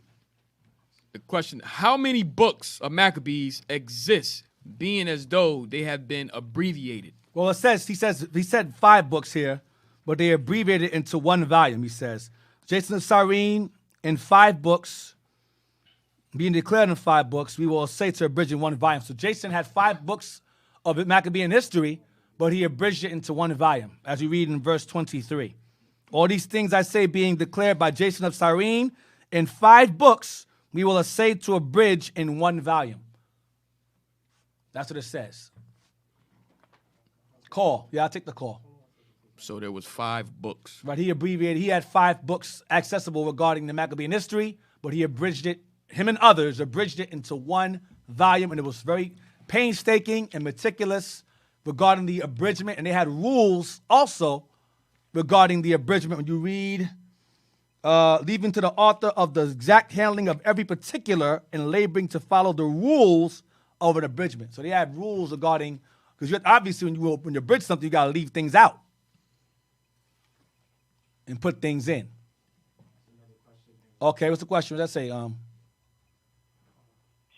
Hey, shalom, sis. Shalom. What's your name? Shalom. Where you calling from? How you doing, sis? I'm calling for, hey, everybody doing up there? Love y'all. I'm just calling from Ohio. It's me. I just had a question for you. I was watching a video, and it in this video, it had this this guy. His name was Morton. I don't know if you're familiar with him. He was a white man who set out to research and to prove that the Egyptians were white. Wow. But he failed at that attempt. But during his research, he found that in Egypt, there were skulls. Oh, yes, I know about that. Morton, I know. He was Egypt cranial. Yes. Yes, Morton. and he found those skulls that matched the Negro skulls of America, which were the Egyptians, the people that the Egyptians had are slaves. Yes. The Israelites were us. Yes. But then they tried to, how they always do, how you say, it possibly, that they said possibly the American Negro suffered the same suffering as the Egyptian slave. I said, ain't that something? They know who we are. Right. Said our skulls were an exact match to the Egyptian slaves. Yes. That's in the book called Black Image and a White Mind. Yes. On page 70-something. Yes, I'm familiar. Yeah. Yes. Last name and is I was Morton. just piggybacking off of what your cousin had sent in about the Irish, and I was holding on to that. Okay. Yeah. All praises. So you cross-referencing now. All praises. Thank you. So you cross-referencing now. Yes.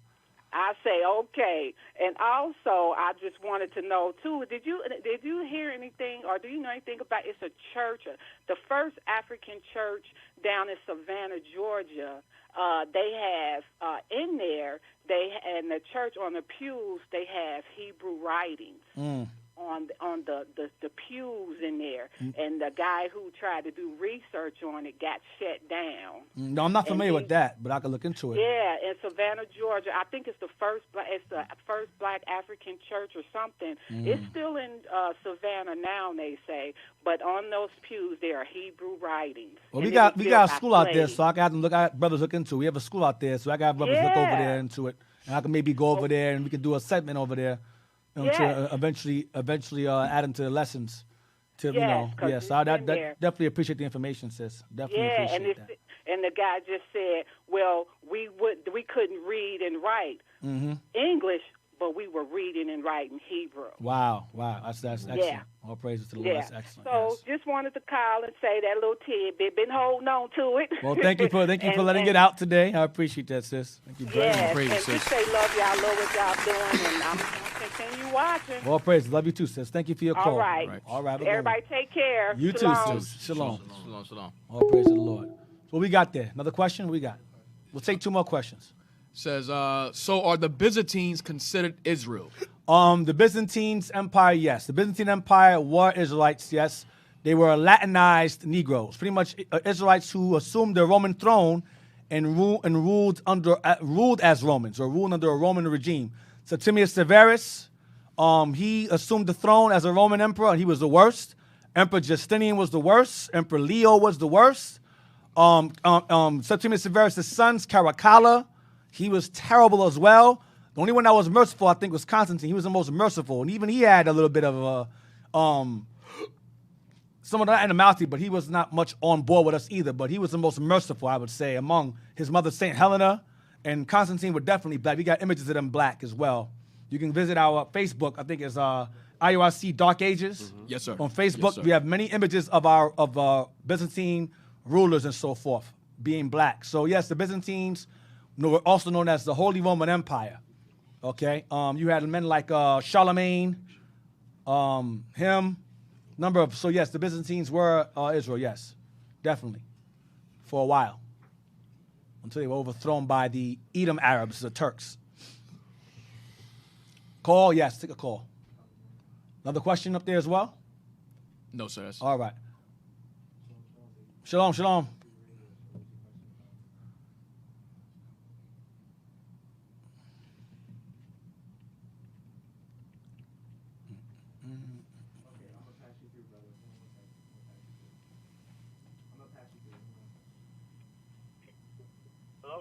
Hey, shalom, shalom. Shalom, caller. What's going on? What's your name? Where you calling from? Shalom, this is Brother Raziel from Spokane. All right, I shalom. have a question. Yes, sir. So, I was reading a book recently about the Black Pirates. Oh, the Black Pirates. Okay. Yeah, some of them came out of Spain, Portugal. But I was wondering if you could go over a class on that. Because yeah, I'm sorry. Go ahead. I'm sorry. Go ahead. yeah, because I just thought it was very interesting. You know, Right. That's something that they try to hide. And also, I found a news article about how the English colonists, they hid the fact that one of the pirates was black because they were afraid of insurrections on the plantation. So they were hiding that the pirates were black in fear of any inspiration or insurrection.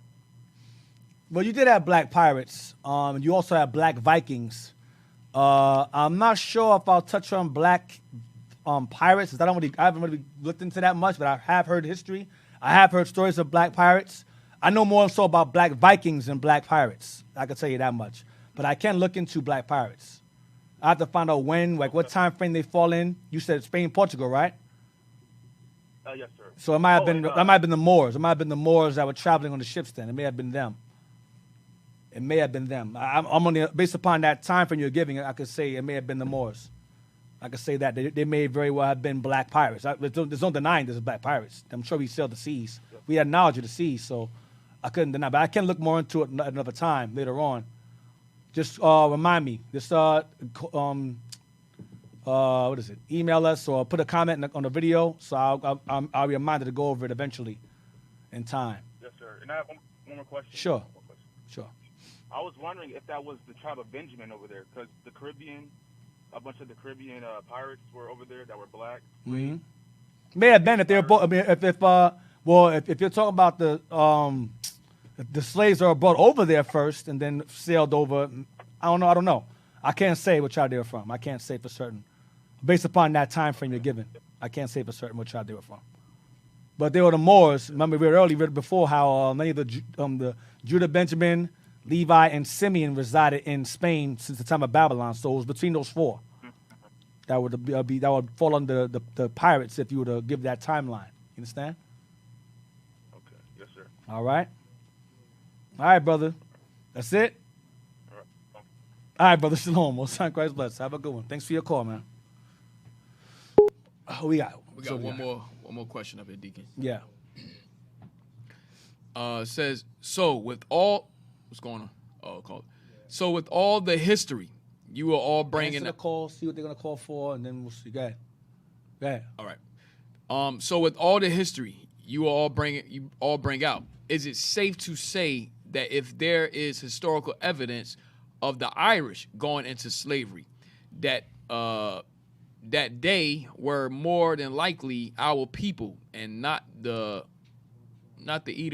Edomite Irish? Well, if the Irish are black, yeah. The Irish, remember that the Israelites ruled in Ireland. We would definitely, so I showed that, I made mention of that last week, how the black rulers of that area were eventually became, the whites ascended to rulership, and they forced the blacks into caves and so forth. So those Irish you're referring to are the King James Irish, as in the blacks that were in Ireland and in Britain and Scotland, yes. The white Irish, no. They owned slaves, and they were the lower class of whites. Okay, they had the low jobs, and eventually, when black folks started getting jobs, those whites start to kill us. Like you watch a movie called Gangs of New York. The Irish is putting the foot all up in our black asses, all in that movie. Okay, so those Irish are not slaves; they were indentured servants. Okay, and when the blacks are made permanent slaves, them Irish is out of a job. It's okay. You know one thing, you guys have a job. We'll make you police officers. Okay? That's why a lot of black folks walk around with these last Irish names. All right? These Irish names. So the black Irish, black Scottish, black Welsh, yes. The white ones, no. No. If that's what you're saying. All right? Come on. One last call. Okay. Hey, shalom. Caller, what's your name? Where you calling from? Hey, how you doing? My name is Lamont Bradford. Lamont Bradford. Okay, who you calling from? Apostle, Texas. Okay, what's going on, bro? I just want to compliment you, man. You know, I have my two sons. I make sure they watch this show every Sunday. Oh, all praises, man. All praises. and he takes you to school, man, and he talks to these people. I said, you can't even get into an argument, but just tell the truth about what it is and give them the website. Right. So I just called to tell you your history stuff, man. It just makes, it opened a lot of eyes, and I just want to congratulate you guys on that. Well, I appreciate you watching, brother. Thank you very much, man. It wouldn't be nothing without you guys watching and your viewership, so we thank you. All right, y'all. Keep up the good work, man. All praises, brother. Thank you very much for your call. Have a good one. Shalom. All right, bye. So we're going to take a break. Brothers and sisters, we're going to take a break. We're going to relax a little bit. Let that stuff marinate in your brain. We'll be back about 5 minutes, all right? Shalom. See y'all in 5. Shalom. History.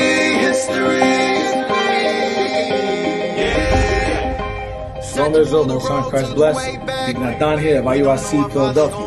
You're tuned in to Our Hidden History Radio, where we go into deep understanding and history of who we are, according to the Bible, the hidden artifacts, archaeology, the geography, all you can think of that shrouds around our history of the Bible. We go into it in depth. So Israel, like, subscribe, comment on our YouTube channel, Our Hidden History Radio. See you then. Shalom, no son, Christ bless. Do you know it? Oh yeah. Do you know it? History.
Reciting these scriptures, I'm spitting fury like a lighter.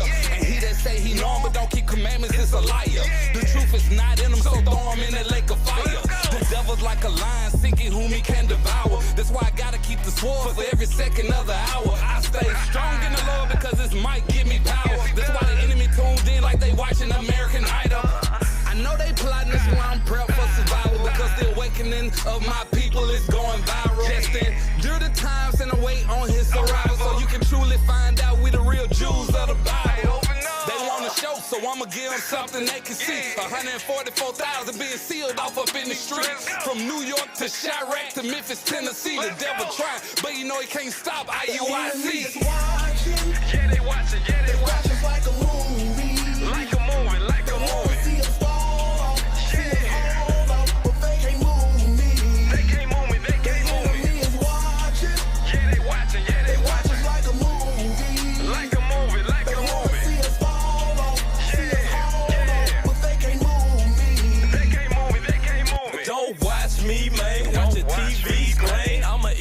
For life, they can never take my stripes. It's in my DNA, cause I was made that way. And I'll never let another move me out the way. I thought you knew that it's a movement. You can't stop. You can watch me on the block, doing real street preaching with some real tough reasons. With the truth that revealing by the beast in his image. We got people to repentance. 1/3 that's gonna get it and make it through the fire. 2/3 ain't gonna make it from the devil white lie. 2 Corinthians 11:4, Matthew 24:24. Know the difference from a friend and a foe. I got some Northern Kingdom brothers, they ain't born none. And I got some Southern Kingdom brothers, they ain't born none. I got some Northern Kingdom brothers, they ain't born none. And I got some Southern Kingdom brothers, they ain't born none. Enemy is watching, yeah they watching, they watching like a movie, like a movie.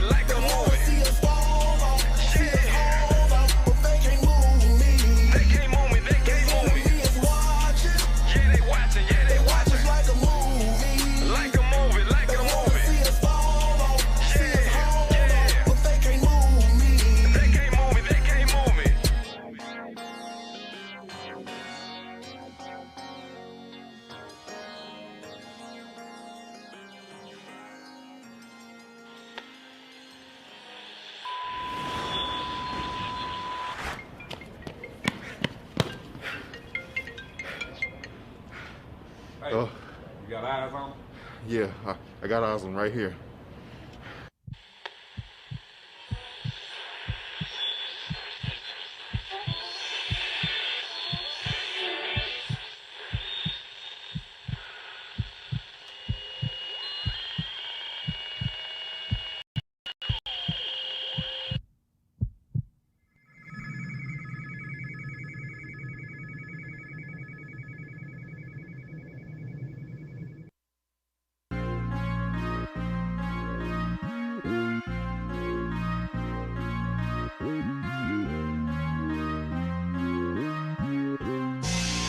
He put in the work. Bishop Nathaniel, yeah, he a prophet sent back to the earth, back to the earth. He sent you to wake up the people and tell them, come out of the church, come out of the church. He ready for war, soon as they run up, get out of the dirt, out of the dirt, ay. Shout out, shout out, shout out, Tuesday. Shout out, shout out, shout out, Tuesday. Got the juice, I ain't talking no bootleg, cause we walk in the light of a new day. I can't listen to nothing a fool say, thank the Lord that he showed us a new way. Shout out, shout out, shout out, Tuesday. Shout out, shout out, shout out, Tuesday. Got the juice, I ain't talking no bootleg, cause we walk in the light of a new day. I can't listen to nothing a fool say, thank the Lord that he showed us a new way. Shout out, shout out, shout out, Tuesday. Don't really care what a fool say. Scriptfully, Lord, the bishop let us pray. Put in no work, you know we never stop. Don't top speed like a two-way. Full clip, loaded up for the ops. Wake up the shit, it's a new day. Tuesday on site, let it rip. Bishop ready and fully equipped. He told us go out on the strip, go teach. Every doctrine got hit. 1611 the grip, okay. Gotta keep that thing on the hip, okay. Bishop, they want you to slip, no slip. Show me how you stick to the script, ayy. IUIC on the road. These devils, they want you to fold. Rest of the tour, that's the goal. Ain't gonna stop, I done told you. We came together to fold. We came together, the diamonds and rubies, the silver, we came for the gold. Bishop, keep playing your role. Shout out, shout out, shout out, ayy. Bishop Nathaniel don't play, he put in the work all day. Man on a mission, he plays position. He pulling up on a Tuesday. Man on a mission, don't play with a Christian. He doing shout outs every Tuesday. He put in the work. Bishop Nathaniel, yeah, he a prophet sent back to the earth, back to the earth. He sent you to wake up the people and tell them, come out of the church, come out of the church. He's ready for war, soon as they run up, get out of the dirt, out of the dirt. Shout out, shout out, shout out, Tuesday. Shout out, shout out, shout out, Tuesday. Got the juice, I ain't talking no bootleg, cause we walk in the light of a new day. I can't listen to nothing a fool say, thank the Lord that he showed us a new way.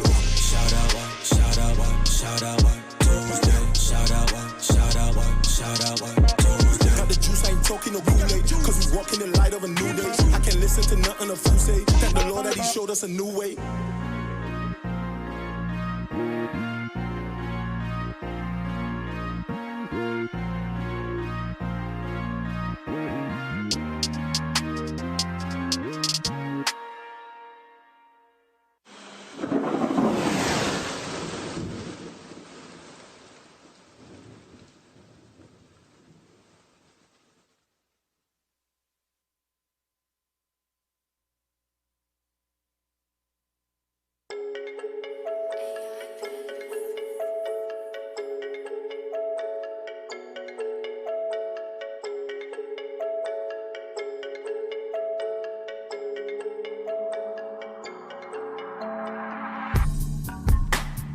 I just wanna live and serve the Most High.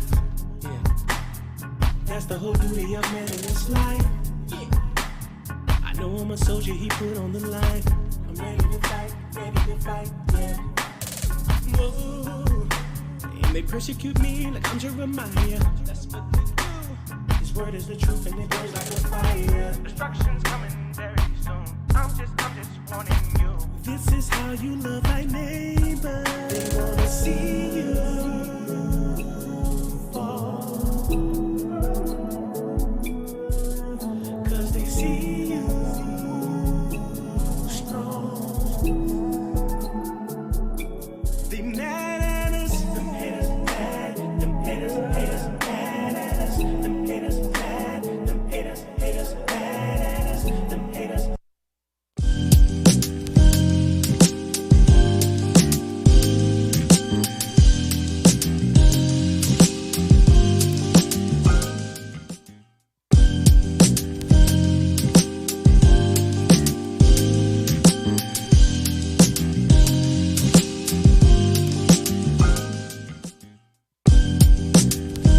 All right, we're back. To Our Hidden History Radio. Oh! We're back. So, again, I tell you, man, Israel, man, that's how you know we're God's people. I said to y'all, any questions y'all have to pertain to the class. I asked about the 12 tribes breakdown. If you want the 12 tribes breakdown somewhat, you got to watch from chapter 1 and up. I went over the 12 tribes breakdown slightly. All right, I gave historical references regarding that, the allotment of tribes and so forth, and who's who, to an extent. The Moorish pirates, someone brought that out. The Slavs, I didn't go into that yet. The ruling families of England, I didn't go into that. I went into that a little bit. I didn't touch that too much. I'm done with the Moors now.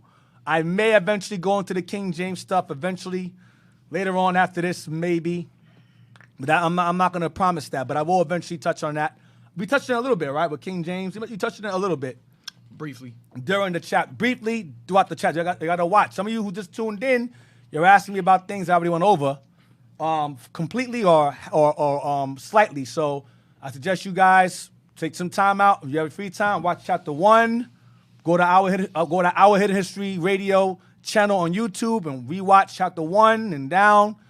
Some of your questions will be answered, some of them will not. But make sure y'all call or have questions you ask pertaining to the class. If you're asking me questions that don't pertain to the class, I'm assuming you're not paying attention. All right? And I'm not going to answer it. So make sure it pertains to the class so I know you're following along. All right? Because all the other questions you're asking me will deviate from the topic. It'll throw me off. I'm thinking about answering your question, and I forget my point or topic in the class. So please, for the sake of courtesy, ask questions pertaining to the class. I know y'all got a lot of questions, and I love to answer them, but I would appreciate if you all call regarding questions regarding the class, all right? That's it. So that's for the calls and questions. Let's go back to the topic. Go back to history again. Page 250. We're going to start at Josephus, and we're going to end at Morocco. All right? Josephus, the Jewish historian who lived 2 centuries later, described Cyrenaica as the center of a large Jewish population. Yeah, Cyrenaica is where Jason's from, Libya. Go ahead. A further increase in Jewish numbers came as a result of the defeat of the Jews by Rome in 70 Common Era. So a huge increase in that area resulted from the siege of Jerusalem in 70 AD, or Common Era. Go ahead. So large was the Jewish population of Cyrenaica in the next generation that, in the ill-fated uprising of 115 to 117, the Jews almost overcame their pagan neighbors and the Roman army. This is a General Turbo, I believe. Go ahead. Rome's fearful vengeance caused many to flee further west into the territory then known as Mauritania, and now as Tunisia, Algeria, and Morocco. Read it again. Rome's fearful what? Read it again. Rome's fearful vengeance caused many to flee further west into the territory. Flee further west. So Rome's vengeful attack for us fighting against them. Remember what did the Lord say to us in Luke 21? Flee. Flee. But Israel, like y'all do today, don't listen when they're told to do something. And so as a result, Rome started putting their foot all up in our black behinds. So as a result of not listening to the Messiah's initial prophecy of fleeing, after we got our behinds beat, the Romans put their foot in our behind harder. We fled further west. And what? Read again. Rome's fearful vengeance caused many to flee further west. Further west. Watch this. Into the territory then known as Mauritania. Land of the Moors. Mauritania or the Maghreb. Go ahead. And now as Tunisia. Now known as Tunisia, which is Carthage. Algeria. Algeria, that's where Chrysalis from. And Morocco. Which is also Mauritania, same place. Go ahead. Other Jews. Wait, that's it. Stop right there. Stop right there. End at Morocco, right there. Now, let's get me the I sent you a screenshot of a Bible of a Jewish encyclopedia. It's highlighted. It says Mauritania etymology. Give me that first, and then we'll get Mauritania. Is that it right there? No, I don't think that's it. It's like a dictionary, like a glossary, a dictionary. I sent to you in the group me, like way back. Oh wow. About the Jewish encyclopedia image. You sent it to me, Jazz. You sent it to me way back. You sent it to me. About who resided there. Yeah. Should be coming up soon. Yep, it's way up there. Right there. Is that it right there? Yes, sir. That should That's be it. That's it. That is it right there. That is it right there. All praises. This is the Jewish Encyclopedia screenshot. I don't have this right now, but I will get it. Oh, and I want to let y'all know, brothers and sisters, thank you very much. We received the Jewish book. Thanks to your donations, we got that book. The Jewish Visigoths, we got that. And Judea Temples in the Rome, we got that as well. So we will be using that. Well, I did use it, but we have it now. Thanks to your donations, so we appreciate it as well. We got that. I will be using that book during the course of the history regarding the Moors. I will present the book as well, since you guys contributed to getting it. I will show it, the author and the book as well, so y'all can get it yourselves if you like. It's pretty expensive. It's hard to find, but you might get it. All right. Yeah, you got it? You put it in the folder. Okay, good. Blow it up so we can see it regarding this is the Jewish Encyclopedia, and we're going to read the blue highlights. Morocco. See, it says Morocco right there. Morocco. Go ahead. Morocco. Mauritania, as indeed the whole of northern Africa, appears to have been settled by Jewish colonists, even before the destruction of the temple. See that? So during what time? David's time, Solomon's time. Israelites resided in Mauritania. From the time when the Canaanites was there, when they were the main merchants and traders, up until from David and Solomon's time. Read on. The Jewish colonists of Barfan assigned their first settlement in the country to the time of Solomon. There you go again. Multiple sources, cross-referencing. I'm showing you it's written in numerous places. Go down. Let's get some more. It gets heavier, I believe. Go over to the other Go over to the other side. Bring it down. Yeah, there you go. Let's go. When the Jews began to spread over the Roman Empire after the desolation of the Jewish state in 70 AD, many of them doubtless settled in Mauritania. Many of them doubtlessly fled to Mauritania, northwest Africa, known as the Maghreb today. Go ahead. Which province the Romans wished to civilize. Come on. These settlers engaged in agriculture, cattle raising, and trades. They were divided into bodies akin to tribes. There you go. Berber tribes. Come on. Governed by their respective, blow it up. Blow it up. Governed by their respective heads, and had to pay the Romans a capitation tax. Capitation tax. Capitation tax. Go ahead. Of 2 shekels. 2 shekels. That was Israelite money. Shekels. Jump down. Go down. Tunisia had much more to say concerning these newcomers, their relations to the old inhabitants, their religions and civil life. Wait. You know what? Go up some. It says Israelites. Go up some.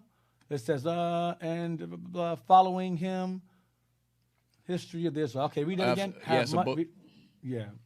Have much more to say concerning these newcomers, their relations to the old inhabitants, their religions and civil life, their habits and customs, basing their statements on the verbal communication of native historians. Come on. That's it. Is that it? I want something out of this. I'm missing something. Go back to the left-hand side. I want something out of this. Go up. Hold on. Let me see. Is that all I wanted? Called Northwestern Africa. In antiquity, it was formed a considerable part of Mauritania. All right. I don't know why I wanted this, but that's good enough. I guess that's a separate source. I know I want this for a reason. I just can't think of why I wanted this. Go up to the top. Top. Let me see what this says. Move it over. The Jewish Encyclopedia. Okay, that is it. All right.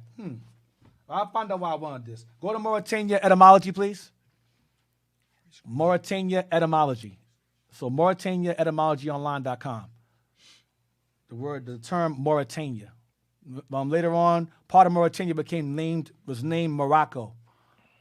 Later on in history, part of Mauritania was named Morocco. All right? Some of y'all will say, well, yeah, Morocco, but there's more to that word than just the more part. Right. There's an origin behind that.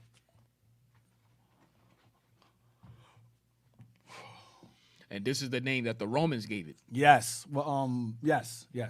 Mauritania was given by the Romans, yes. Land of the Moors. Land of the blacks.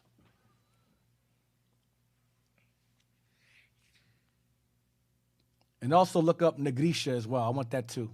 Negritia. Yeah, look up Negritia too. Negritia. Nigrita. I think. I butchered it just now. I don't know. That sound right. Negritia. Yeah. Negritia is Negro land, yes. So just hold on to that. Click Wikipedia. That's fine. Click Wikipedia. I'll take Wikipedia. I don't care what y'all say. I use Wikipedia. I don't give a damn what y'all think. Yeah, that's right. Blow it up. I got books and maps on Negro land, so Wikipedia is not my only source for those of y'all who may have sly comments about Wikipedia. We have books on Negro land. We have books on Negritia. We have books on Mauritania. I'm just using Wikipedia for quick cross-reference. Hey, Deacon, you don't even have to explain yourself. No, I like to. So just to piss people off. But we don't care about black people. I know, but I enjoy their anger. Understand. Makes me feel happy inside. Okay, you're happy, I'm happy. Yes. Yeah. Mauritania, read that. Books that predate slavery. Right, we have books that predate America. How about that? America. Yeah. Read that. Mauritania, name of a modern nation since 1960, and ancient kingdom of Northwest Africa. It's an ancient kingdom of Northwest Africa inhabited by what? Jews. Go ahead. Also the name of a Roman province corresponding to parts of modern Morocco. Come on. And Algeria. From Latin, Mauritania. So that's a Latin. So Romans named it Mauritania. Go ahead. From Greek, Mauritania. Come on. The country of the Mari. The country of the Mardi. Come on. Greek Mari. Singular, Maros. See more. Click more, please. And not more as in M-O-R-E. See more as in M-O-O-R. Read that. More. North African, Berber. Oh, wait, whoa, stop. North African what? Berber. North African Berber. A Moor is a North African, inhabitant of North Africa, Northwest Africa, or a Berber. Come on. One of the race dwelling in Barbary. Barbary as in the Barbary states. Algeria, Morocco, Mauritania, that area. Come on. Tunisia, Libya, that's the same place. Go ahead. Late 14th century. From Old French, Mori. From medieval Latin, Moros. From Latin, Maris. Inhabitant of Mauritania. Inhabitant of Mauritania. Go ahead. Roman, Northwest Africa. A region now corresponding to northern Algeria and Morocco. From Greek, Maros. Perhaps a native name, or else cognate with Moros. Black. With me? Black. Moros is black. Land of the blacks. Land of the blacks. Go ahead. But this adjective only appears in late Greek and may as well be from the people's name as the reverse. Read on down. As also applied? As also applied to the Arabic conquerors of Spain. Arabic, because the Israelites convert to Islam and begin to speak what? Arabic. It says Arabic conquerors of Spain. Go ahead. Being a dark people in relation to Europeans. Watch this. Their name in the Middle Ages was a synonym for Negro. Negro. So it's land of the Negroes. That's what Mauritania means. Go ahead. Later, 16th to 17th century, being the nearest Muslims to Western Europe. Right, because once the Moors were sold out of those areas, the Arabs assumed that name Moors. But I'm going to show y'all later on that the Arabs call people in this land today Moors and have them as sharecroppers today. But that's later on. Let's go out to Negro land, Negritia now. Negritia. Let's read that. See what that says? Negritia, Negro land. See that? Negro land or Negritia. Remember we read earlier before how they had gladiators from Negritia fighting in the arenas. Moors, Negritians, that's Negroes. Go ahead. Negro land.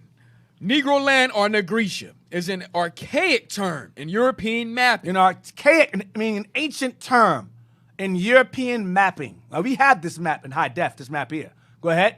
Describing the inland and, by Westerners, poorly explored region in West Africa. Poorly explored region in West Africa. Go ahead. As an area populated with Negro people. An area populated with Negro people. Come on. This area comprised at least the western part of the region called Sudan, not to be confused with the modern country. The term is probably a direct translation of the Arabic term, the Bilal el-Sudan. So the Arabs called it Bildad al-Sudan, meaning what? Meaning land of the blacks. Ain't that what Mauritania means? Yes, it does. Go ahead. Corresponding to about the same area, there were various kinds of people in the area, including the Jews of Bilal el-Sudan. Come on, man. So the Jews that resided there, that pertained to them. Because they were black. They were black, living in the land of the blacks. Mauritania, land of the blacks. Land of the Moors. Go ahead. Some of the greatest states of those considered part of Negro land were the Bornu Empire and the Sokoto Caliphate. Right, the Kandam Bornu Empire and the Sokoto Caliphate, because we became Muslims. Caliphate. Remember we lost, so we were subject to the religion of Islam. The fanatic Israelites converted us. Continue.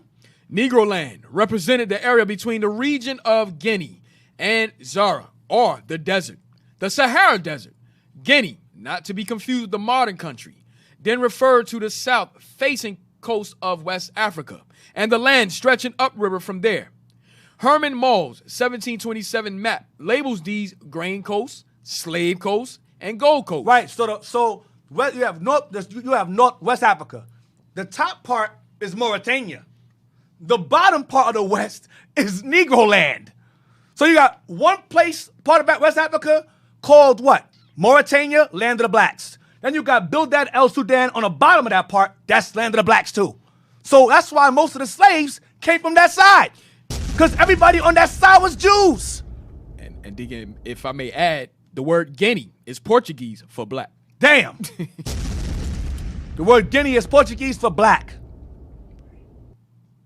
Okay, and the slave coast, Gold Coast, that goes back to what? Whiter or Judah. Kingdom of Judah is right there in the slave coast. Literally right there. In ancient maps. Go ahead.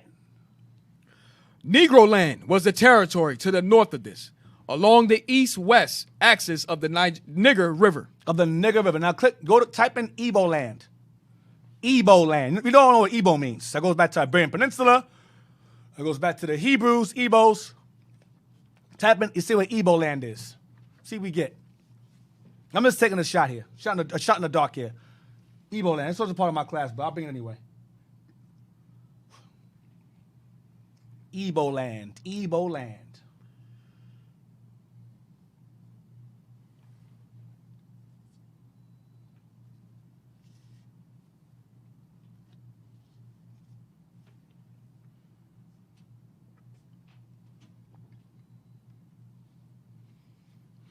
I asked about the Great Wall of China. We were involved in the reinforcing of China's wall. We didn't build it. Y'all asked some of these questions. I didn't go over this yet. I didn't go over China yet. Give me some time. I'll touch on China in time. Me and Captain Jarrell are going to go over that in time regarding us and China and so forth, India and stuff like that. Research. That's a lot of research. I asked them about the Wall of China. We didn't build it. We were involved in the reinforcing of it. All right? Just hold your questions that pertain to the class. And if you ask all these questions that are not pertaining to the class, I'm assuming you're not paying attention. Pay attention. Just follow along. Your questions will be answered in time. All right? Igbo land. Let's see what that says. Igbo land. Igbo land. Standard. Igbo. Also known as southeastern Nigeria. Southeastern Nigeria is the bottom west of Africa, right? Bottom west Africa, I believe. Yes. Yes, bottom west Africa. Go ahead. So that'd be southwest Africa. Yeah, Right. Northwest Africa is Mauritania. Southwest Africa is Negro land. It's right next, what they call the slave coast is right next to Right the slave there, coast. yes, right there. Go ahead. Is the homeland of the Igbo people. It is a cultural and common linguistic region in southern Nigeria. Geographically, it is divided by the lower Nigger River into two sections. Let's look at the map to see exactly where it is, because it's all a bunch of semantics. I don't have time for all that. Right there. So Igbo land is, that's that portion? No. Yeah, they call it the Biafra. They call it the Biafra, yeah. Biafra. All right. I know it's more than that. It ain't just that part alone. But go down. Let me see something. Type in Igbo land map. Let that go. I don't want that. I don't like that. This is even that portion. I know Igbo land wasn't just that portion. Igbo land map. Let me see this. What it shows there.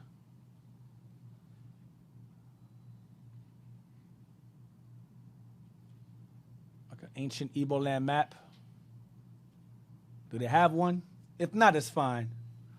But it's all the same place. Doesn't make a difference. Even if it's that small portion, I'll take that. I'm just researching right now with everybody else, to be honest. I'm just curious. Type in ancient Igbo land map. Ancient Igbo land map. You ain't got much time. Come on. Ancient Igbo land map.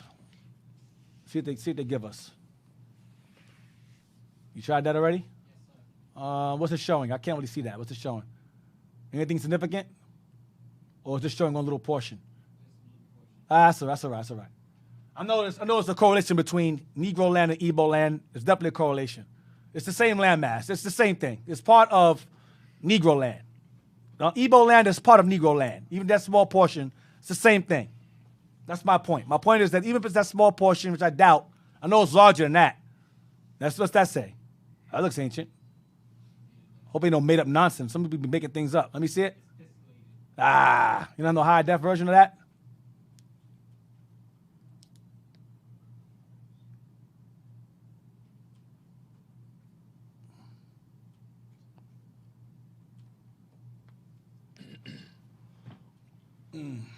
I'm just taking a look, y'all.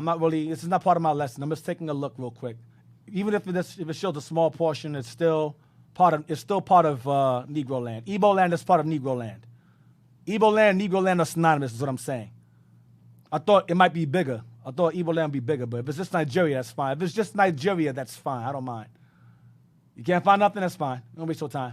Is that it? Is it higher def? No? All right, let it go. Let it go.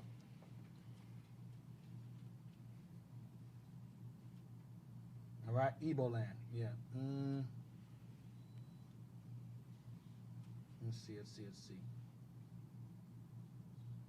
Yeah, Nigeria, you have Nigeria, you have Ephraim and Judah in Nigeria. The Yorubas will be Northern Kingdom, and the Igbos will be Southern Kingdom, but there's a mixture of both.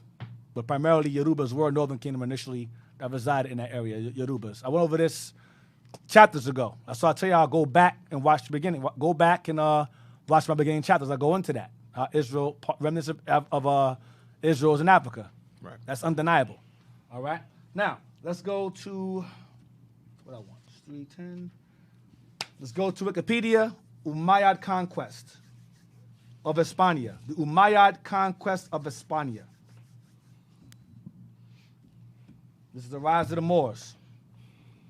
We touched on how Queen Kahena's sons enlisted in the Islamic army of 12,000 warriors to overthrow Spain in 711 AD. We're going into that now. This is the rise of the Moors, the fall of Edom, the fall of Esau. So it's called Umayyad conquest of Hispania. It's called, not the Caliphate. Yes, there's multiple tribes of Judah throughout those areas. Yes, y'all are right. Here it is. That's what I want. Yep. That's it. So we're going to start at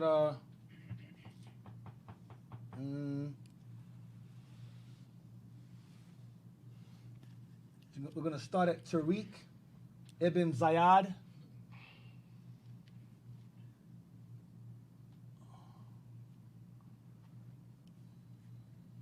We're going to go to him.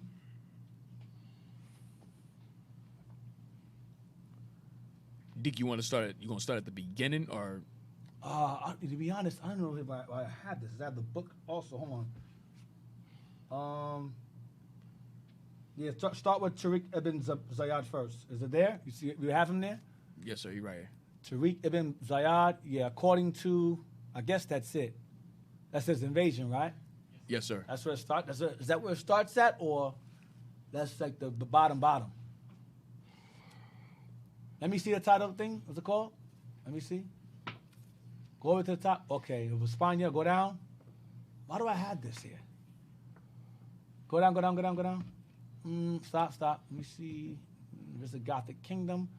Let's just read them there. Let me see. I'm sure whatever it is going to fit in, D. Yeah, let's just read them at the top.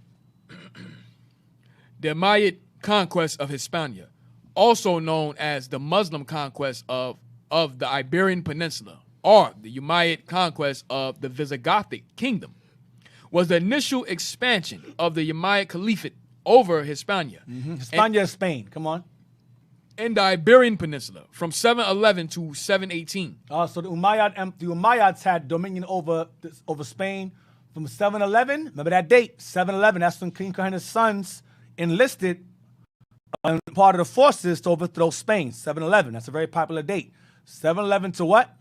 To 718. So the Umayyad had dominion over Spain between 711 to 718. They overthrew the Visigothic kingdom. The Goths, you had black Goths. The Visigoths is white people. And the Vandals is white people. There are different tribes of Edomites or Europeans living here. The Israelites, who are the majority of the warriors, and the Arabs, who are the minority, they are more so the religious section of the army. They overthrew Spain.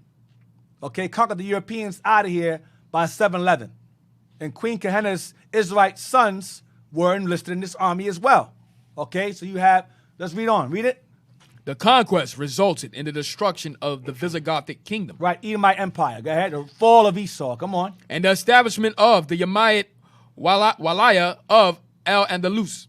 The conquest marks the westernmost expansion of both the Umayyad Caliphate and Muslim rule into Europe. Come on. During the Caliphate of the Umayyad Caliph Al-Walid I, forces led by Tariq ibn Ziyad. Forces led by who? Tariq ibn Ziyad. So forces led by Tariq ibn Ziyad. Go ahead. Disembarked in early 711 in Gibraltar. In Gibraltar, come on. At the head of an army consisting of Berbers from North Africa. Ah, see that? His army consisted of Berbers from North Africa. So we were the army.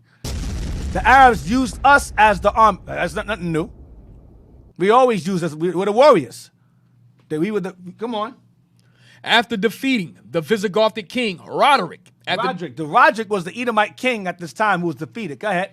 At the decisive battle of Guadalite, Tariq was reinforced by an Arab force led by his superior, Wali Musa ibn Nasir. Right, an Arab, come on. And continued northward. By 717, the combined Arab-Berber force had... The combined Arab-Berber. So you had Ishmael and Israel together under the Islamic ideology, come on. Crossed the Pyrenees into Septimania. Into France, that's part of France. Septimania is part of France. We took that over too. We took France too, come on. They occupied further territory in Gaul until 759. And we know Israel was in Gaul already. So stop there, that's all I wanted. I have it written right here, so it's perfect. You're right, all praises, we got that. Now give me the Conquest book. Conquest. Page 57, I believe it is. So everything that Deacon brought out earlier, as far as from the history of Al-Kahina and how the Arab invasion took place and her battle with the Arabs and so forth. So it all leading up to what Deacon's about to go into now. Right. And how the invasion of 711 AD, how the Moors took over Spain, how all that came about. Right. Page 57. 57.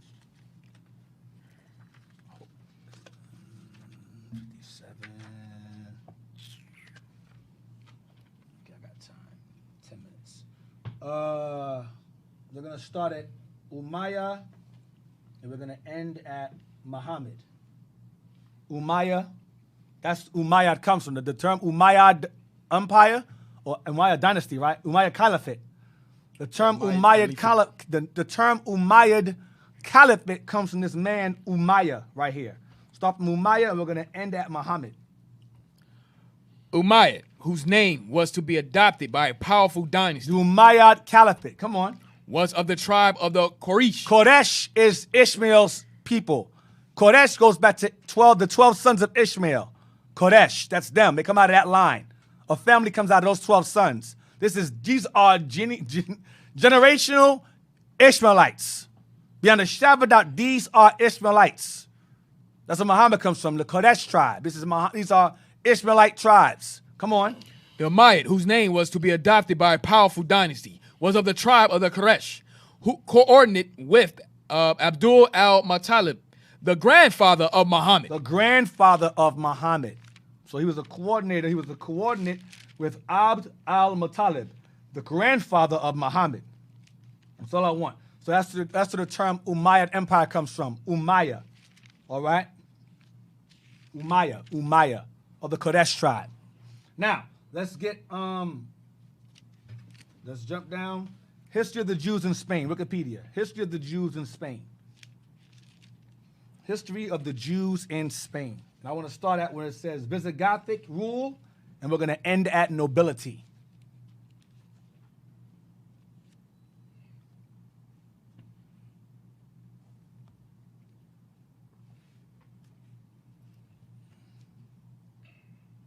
History of Jews in Spain. They got a counterfeit BS picture right there on the right. It's nonsense. It's not how it looked. Right. Visigothic rule. Right there. Click on it. Click that, and we're going to start, and end at nobility. We're going to start from the top, end at nobility. End at nobility, Jess. Yes, Come sir. on. Visigoth rule, repression and forced conversions, 5th century to 711. So Visigothic rule was repression and forced conversions from 5th century to 711. So from the 400s to 700s, you had us being forced to convert to Christianity under the Visigoths. So you had Jews in Spain under the dominion of Edomites, of Europeans. This is before the conquest of the Moors. This is before. All right? This is before. We read the after. We're going to read the before that took place. Go ahead. Barbarian invasions brought most of the Iberian Peninsula under Visigothic rule. Barbarian invasions goes back to that image that y'all saw of them Edomites with rocks and sticks. That's that. That's going into that. Something like that. Okay? Of them taking over and pushing their way into rulership in that area. Come on. By the early 5th century. Other than in their contempt for Catholics, who reminded them of the Romans. Stop. Read it again. Other than in their contempt for Catholics, who reminded them of the Romans. So you had Edomites, Visigoths, who were another set of Edomites that hated the Catholic religion. They hated the Roman religion, but they were Edomites themselves. They were Romans themselves. I'm going to bring that out later on. These are a sect of Romans that did not agree with Roman ideology, but they're Romans themselves. But I'll bring that out later on. That's Roderick and them. Roderick, Paleo, that's later on. That's the whole family of them. Go ahead. The Visigoths did not generally take much of an interest in the religious creeds within their kingdom. But they weren't tolerant. You either Christian or not. Go ahead. It wasn't until 506 when Alaric II, Alaric, go ahead, 484 to 507 AD, published his Breviarium Alicranium, wherein he adopted the laws of the oust Romans. That a Visigothic king concerned himself with the Jews. He adopted the law of the ousted Romans that had dominion initially, and they pushed the Romans out of there. Go ahead. The tides turned even more dramatically following the conversion of the Visigothic royal family under Ricard from Arianism to Catholicism in 587. That name Ricard is going to be found generations. We use it over and over again. Ricard. Go ahead. Ricard is Ricard, right? Ricard? Right. Yeah, Ricard. Go ahead. In their desire to consolidate the realm under the new religion, the Visigoths adopted an aggressive policy concerning the Jews. As the king and the church acted in a single interest, the situation for the Jews deteriorated. That were living there. Go ahead. Ricard approved the Third Council of Toledo's move in 589 to forcibly baptize the children of mixed marriages between Jews and Christians. Toledo III also forbade between Israel and Edomites, Jews and Christians. Go ahead. Toledo III also forbade Jews from holding public office, from having intercourse with Christian women, white women. Go ahead. And from performing circumcisions on slaves or Christians, their own servants or Christians. Go ahead. Who converted because they were converting Edomites over. You had Edomites that were converting over into our religion. These are the ones that eventually assumed their identity. These are the Sephardic Jews today. Those are the conquistadors. That's them that were converted over. Sephardic Jews today. That's them. So that's what it was alluding to. That we mingled with. Go ahead. Still. And converted over. Go ahead. Still, Ricard was not entirely successful in his campaigns. Because they still kept messing around with white women and vice versa. Messing around with their men, vice versa. Go ahead. Not all Visigoth Aryans had converted to Catholicism.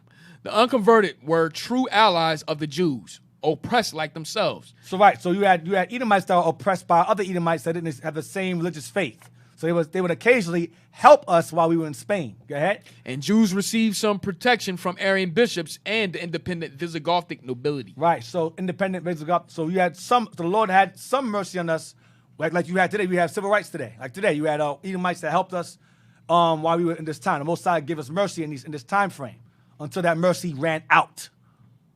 All right. Now.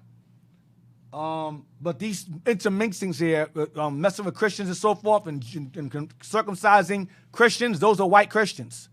Edomites that converted over, they were converting them. So these are Edomites that are being converted over into Judaism. We weren't supposed to do that, but because we married with them, which we weren't supposed to be doing, they converted over. And those same people we married to, ended up helping sell us into slavery. That's what ended up happening. And I'm going to show you that later on, that our people were opposed to that as well, to teaching them. They said, stop teaching them. There's books that show you that we told our own people, stop teaching these people. And they wouldn't listen. Because we had our penises in their women, and their penises in our damn women's vaginas. Messing around all day long. So they were, again, not listening. And that became our downfall later on in time. So, we're going to stop there. We're going to stop right there. I'll stop right there because this is beginning the rise of the Moors. So we're going to stop there. Thank y'all for watching. I want to thank the IT team, of course. All praise to the Lord for that. Thank the breakfast team as well. Beautiful, excellent food as usual. Thank y'all for your donations to the books. We got those. I will use it. I will present it when the time comes. Thanks for your donations. We thank you for that. Captain, any announcements? Yes, as usual, all praise to the Most High. Deacon, great class. We thank the Most High for sending you down to us. Also, like I said, if you'd like to continue the show, please help us and donate to the show. So you can donate to iuic.newjersey at israelunite.org. Once again, you can donate to iuic.newjersey at israelunite.org and place in the description box our Hidden History radio show. And like I said, just your name and how much you want to donate as well. If you'd like to donate to the Booster Club, to iuic.fundraiser at israelunite.org. Once again, iuic.fundraiser at israelunite.org. Also, subscribe to our Hidden History radio channel YouTube page. Subscribe and share. In addition, you can subscribe and share, like and share also our IUIC Philadelphia in the Classroom page.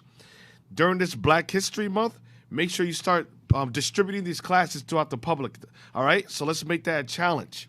Let's change Black history from the old tune of Martin Luther King, Malcolm X, slavery. Let's go further and show real Israelite history. All right, Israel? So during Black History Month coming up, let's try to promote it. Let's try to distribute the information to all the classes all throughout the month. Let's get all these classes circulate throughout the month. You can get from chapter 1 all the way to chapter 18 on our Hidden History radio show.